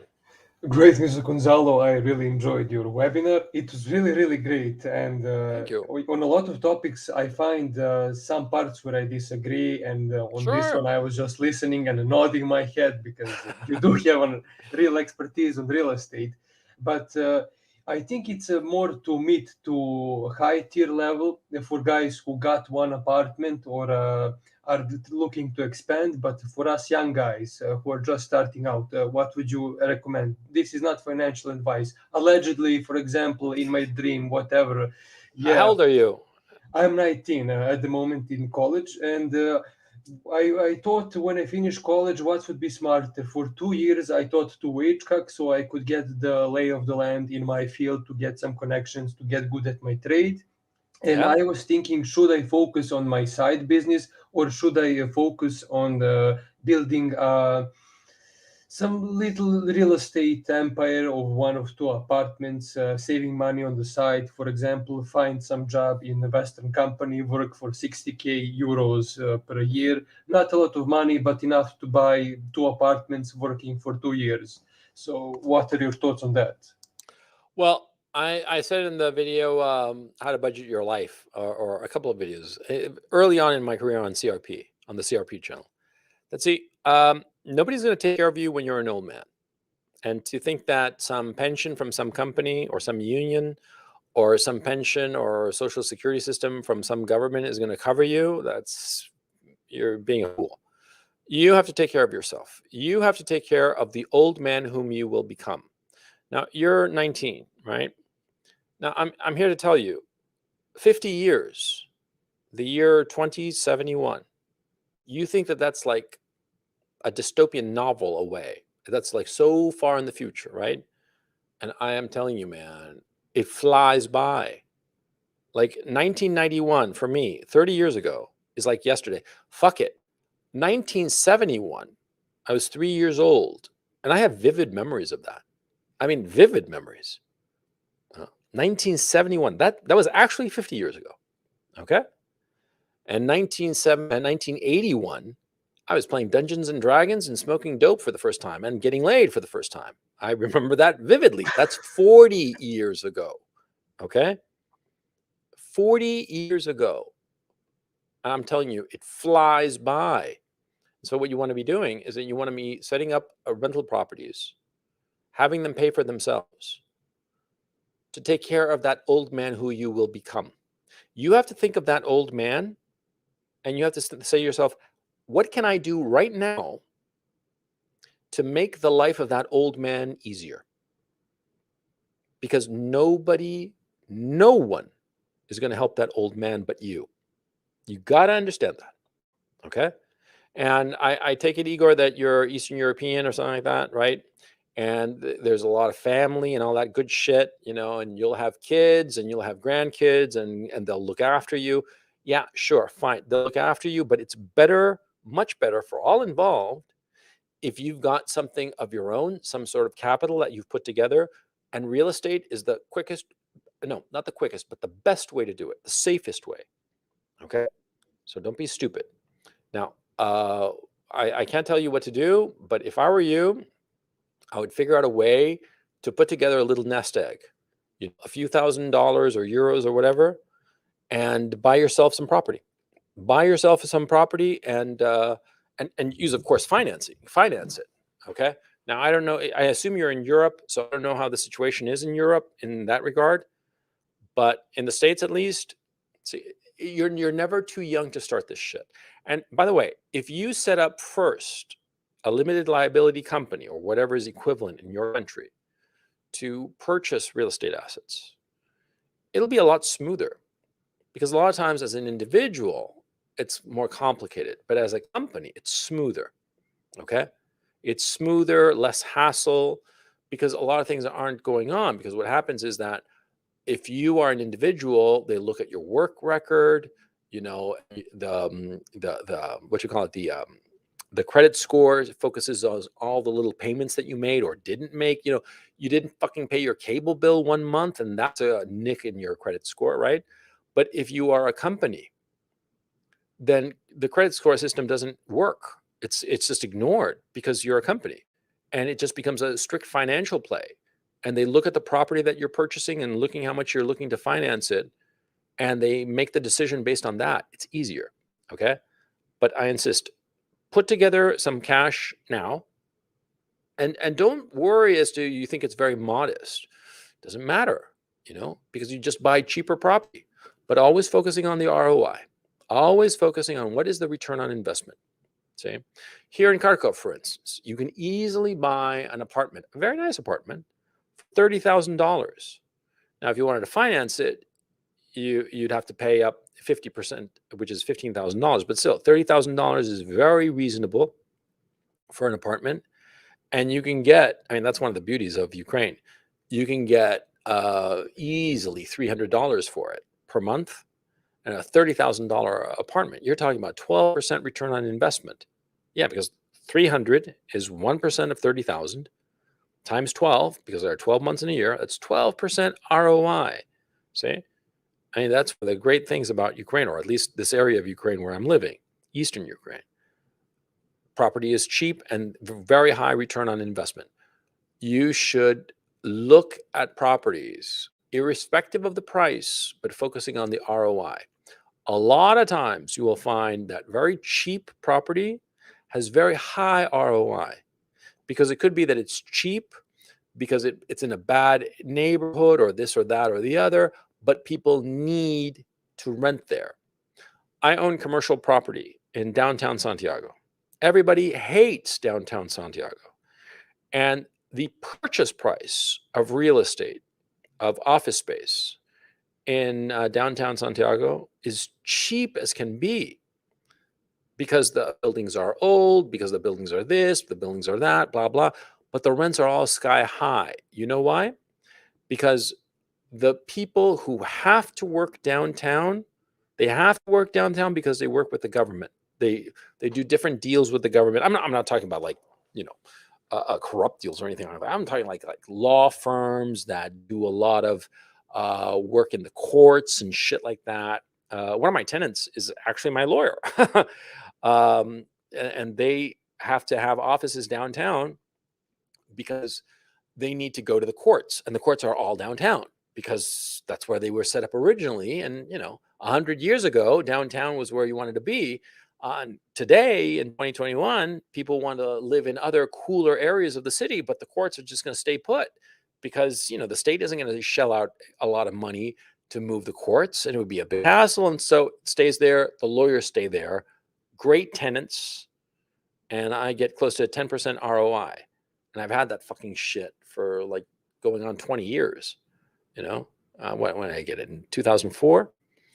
So yeah, 17 years at just shy of 10% ROI. See? So anyway, the point, be flexible and open. Okay. And start now. Coach, I have just one more off-topic question, and I will be gone. I Sure. just wanted to ask you because I have been in college and I have been meeting a lot of cool guys, and when I hear that they got the jab, I get very disappointed because I don't know how to feel about that. Am I talking to Walking Dead? Should I treat them as I found out that they are terminally ill?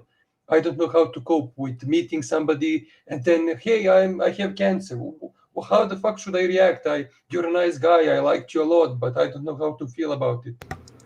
I can tell you my policy. My policy is that I do not associate with vaccinated people. I don't want to be near them. Okay. Because it seems to be strong evidence that whatever they are expelling something. I don't know what it is, but there are enough women that I've met, that I know personally, who are unvaccinated, but they say that whenever they're in the presence of vaccinated people, be they men or women, they start to suffer irregular menstrual cycles. And that leads me to conclude that the vaccinated people are expelling something, men and women, okay? Because there's one woman who's a lawyer, and she is an acquaintance of mine back in Chile, and I talked to her a few times because she is unvaccinated, and all the people in her office are men. And she says that she's had some weird issues. So anyway, the point is, I have no idea, by the way, I'm thinking about it. I know like holy shit, six women that are not like family related. They are acquaintances, and somehow I've been able to talk to them about the whole menstrual cycle thing. I can't fucking believe that now that I think about it. But anyway, that's neither here nor there. That's something extraordinary that I'm realizing. My policy is I don't associate with them personally. Zoom call and email and shit, sure, no problem. Talk all you want. But like in person, I don't associate it with anybody who's vaccinated. And I ask them if they're vaccinated. And when I find out they're vaccinated, I don't make a to-do about it. I just make sure to stay away from them. Okay? That's me. Insofar as what I think will happen to them, I personally think that they're going to die over this winter. That's what I think. And the people who've gotten the third jab, and some are even the fourth jab, I feel just sorry for them. And I think that they're going to die. And I think that there's nothing to be done. It's not my fault. I didn't do anything to them. But like I said, the vaccinated people, I don't deal with them. I don't want to. I just go out of my way. And I'm able to structure my life where I can do that. And look, at the end of the day, and I made this decision years ago when I was like 19. See, I want to be free. Free, I don't have to deal with anybody. Anybody I don't want to, I can just walk away. And that's how I have structured my life. And I do not believe in having to, make sacrifices or shit like that. I always figured that there is a solution so I can achieve what I want, which is freedom, which is not being tied down, not having to do some job or some occupation that I don't care for. And that includes not having to associate with people that I don't want to. I do not want to associate with people who are vaccinated. I think that whatever they've got, they are spreading it. And I'm not going to be affected by it. That's me. As to, them dying or whatever, it's their problem, It's their problem, and I feel sorry for them, but like the way I feel sorry for children in Africa who are dying of starvation, okay? I'm just wondering when we're going to start to, how can I put it? It's clear that there are a lot more people dying. Alex Berenson talked about it on the Tucker Carlson show recently. And Alex Berenson is a very responsible journalist. He used to work for the New York Times, and he either quit or got canceled. But, because of the typical bullshit, political bullshit, he's not incompetent. On the contrary, he's very competent. And he has been noticing that there is substantial rise in deaths because ultimately you can't fake the death rate. See, either there is a dead body or there isn't a dead body, right? And there seems to be a lot more dead bodies this year than ever before, both 2020 and 2021 and 2019 rather. So it could be that there were a lot of people with different diseases, cancers, appendicitis, whatever the fuck, that weren't treated in 2020 and they died in 2021. But if that were the case, there would have been a lot fewer deaths in 2020 compared to 2019. So what the fuck is going on? Huh? I really don't know what to think about it, Coach. I can just give you second-hand information that it's a public secret that PCR tests are inaccurate. My godfather's wife or best man's wife works in PCR lab, and literally they don't do shit. They are just playing around, and the IT guy is listening to the order, pump it up, pump it down. It depends, do they need to lock down some shit or not? And it's fucking crazy. And the blood clotting, we don't see a rise in deaths, but we are seeing a spike in blood clotting in like thrombocytes. Where are you, by the way? In Serbia. Yeah. Blood clotting? Yeah. That sounds about right. It's all bullshit. It's all bullshit. Anyway, Igor, great talking to you. You take it easy, okay? Hey, Chad, how's it going? Hey, CRP, can you hear me? Yeah, I hear you fine. What's up? What's on your mind? Awesome. I wanted to say thanks for this amazing web stream. I actually was like telling my friend about this. I was like, you got to check this guy out because he's interested in real estate investing. Okay, hope it which helps. Leads me to my first question. I actually have 3 questions in total. I'm going to keep it, nice and concise. So the first one is, are there any books, resources, articles that I should read, look into that kind of give me some good? I'm not good at that. I don't know. Okay. I don't know. I'm sure there are. Okay. Okay. Yeah. Especially if you're in the States, there are a lot of people. But what I put down on this thing is not what I've read from some book. It's my own direct experience of this particular business. Okay. Okay. Fair enough. And so, I don't know.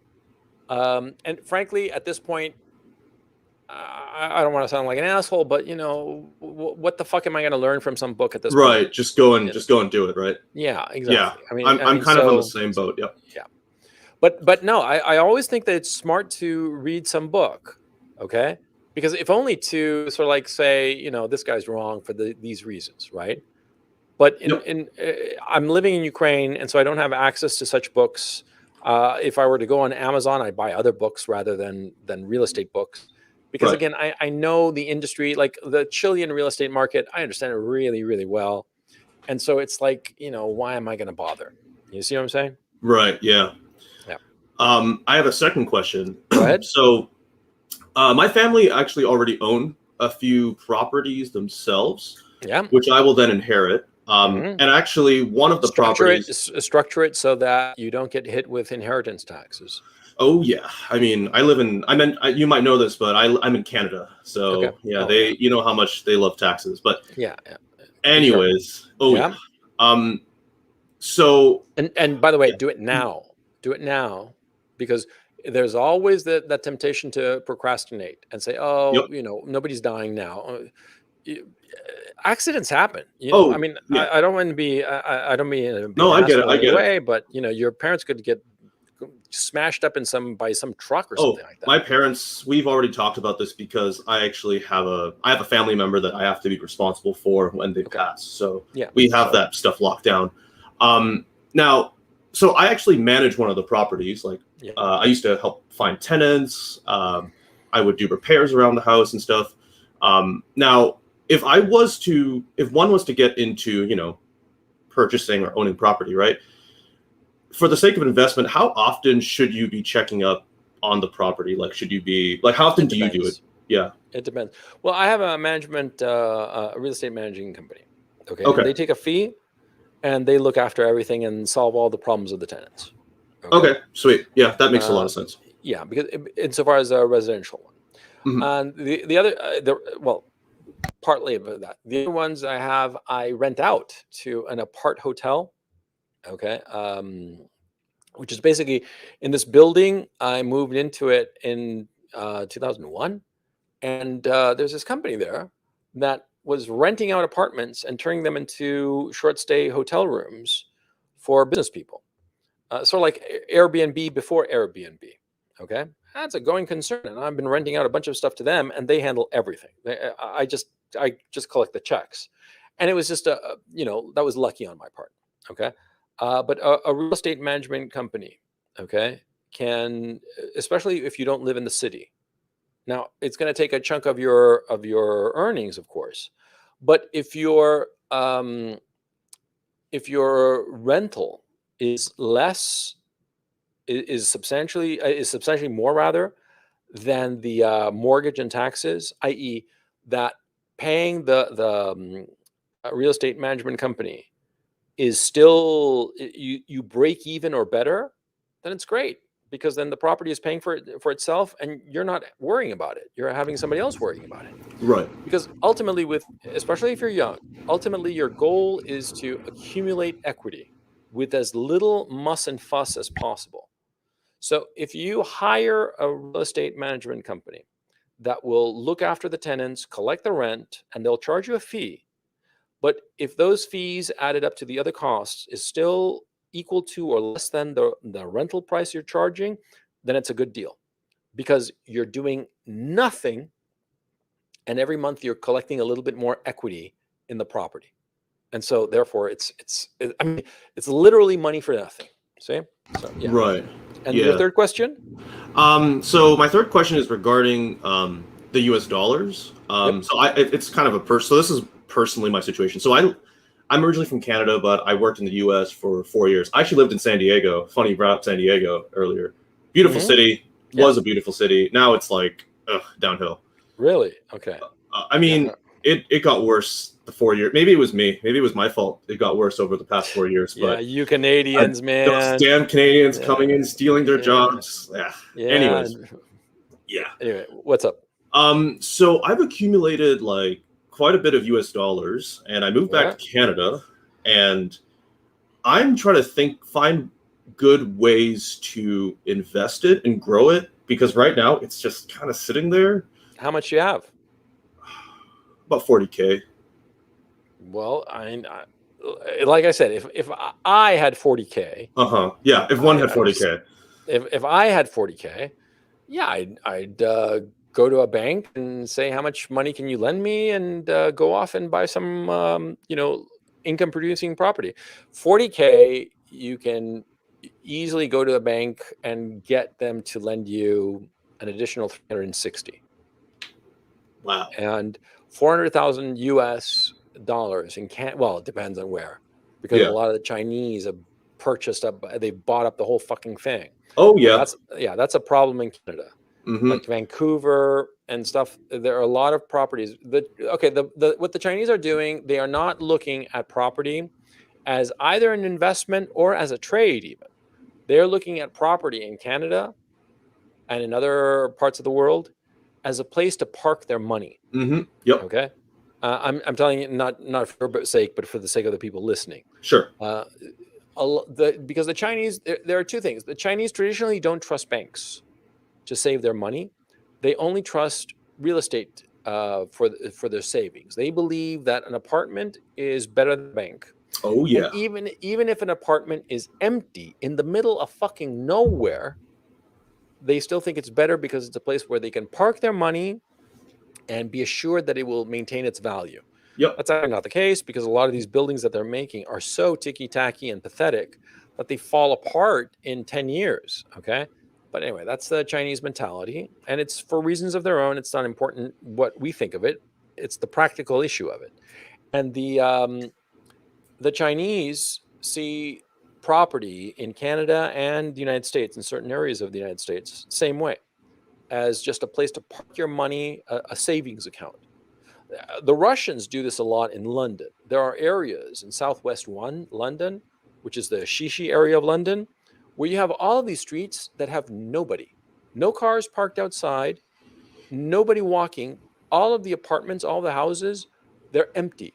They're Russians, rich Russians and Eastern Europeans who've bought a house or an apartment or whatever in London, and they have it empty. It's a savings account, okay? That's kind of pathetic, but that's the reality. And those markets, you want to stay the fuck away from them. Yep. Because you're only going to get screwed. And most important, you're not going to get any income, okay? Because nobody is renting. Like in Southwest 1, I used to live in London, and it's a tragedy because you go to Southwest 1 and nobody wants to live there because the whole place is like dead because it's all empty. Okay. Anyway, going back to your situation in Canada. If you've got contacts in the US, see, the smart thing for you, perhaps, and okay, let me phrase it. What I would do if I were a Canadian with some experience in the US, I would set up a Delaware LLC and go out and invest in some high rate of return state in the United States. Fuck Canada. Yeah. Right? Oh, yeah. It's sad to say. It's like there's. Yeah. I was gonna say I'm kind of glad you didn't mention to invest locally, because I'm looking at all this stuff. I live in a small college town, and and this is where my parents bought a property, and it has more than doubled in the past 8 years, because as you said, there's a lot of Chinese people buying up apartment buildings and properties.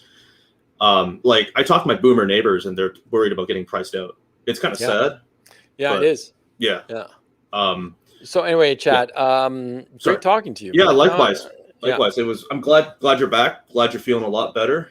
You're kicking ass out there, CRP. Thank you very much. Thank you so much. I'm so glad. Thank you, Chad. Thank you. Take it easy, man. Take it easy. Okay, guys, I've been going 3 hours and 20 minutes. I mean, it flew by. I hope you found it informative. I hope you enjoyed this broadcast.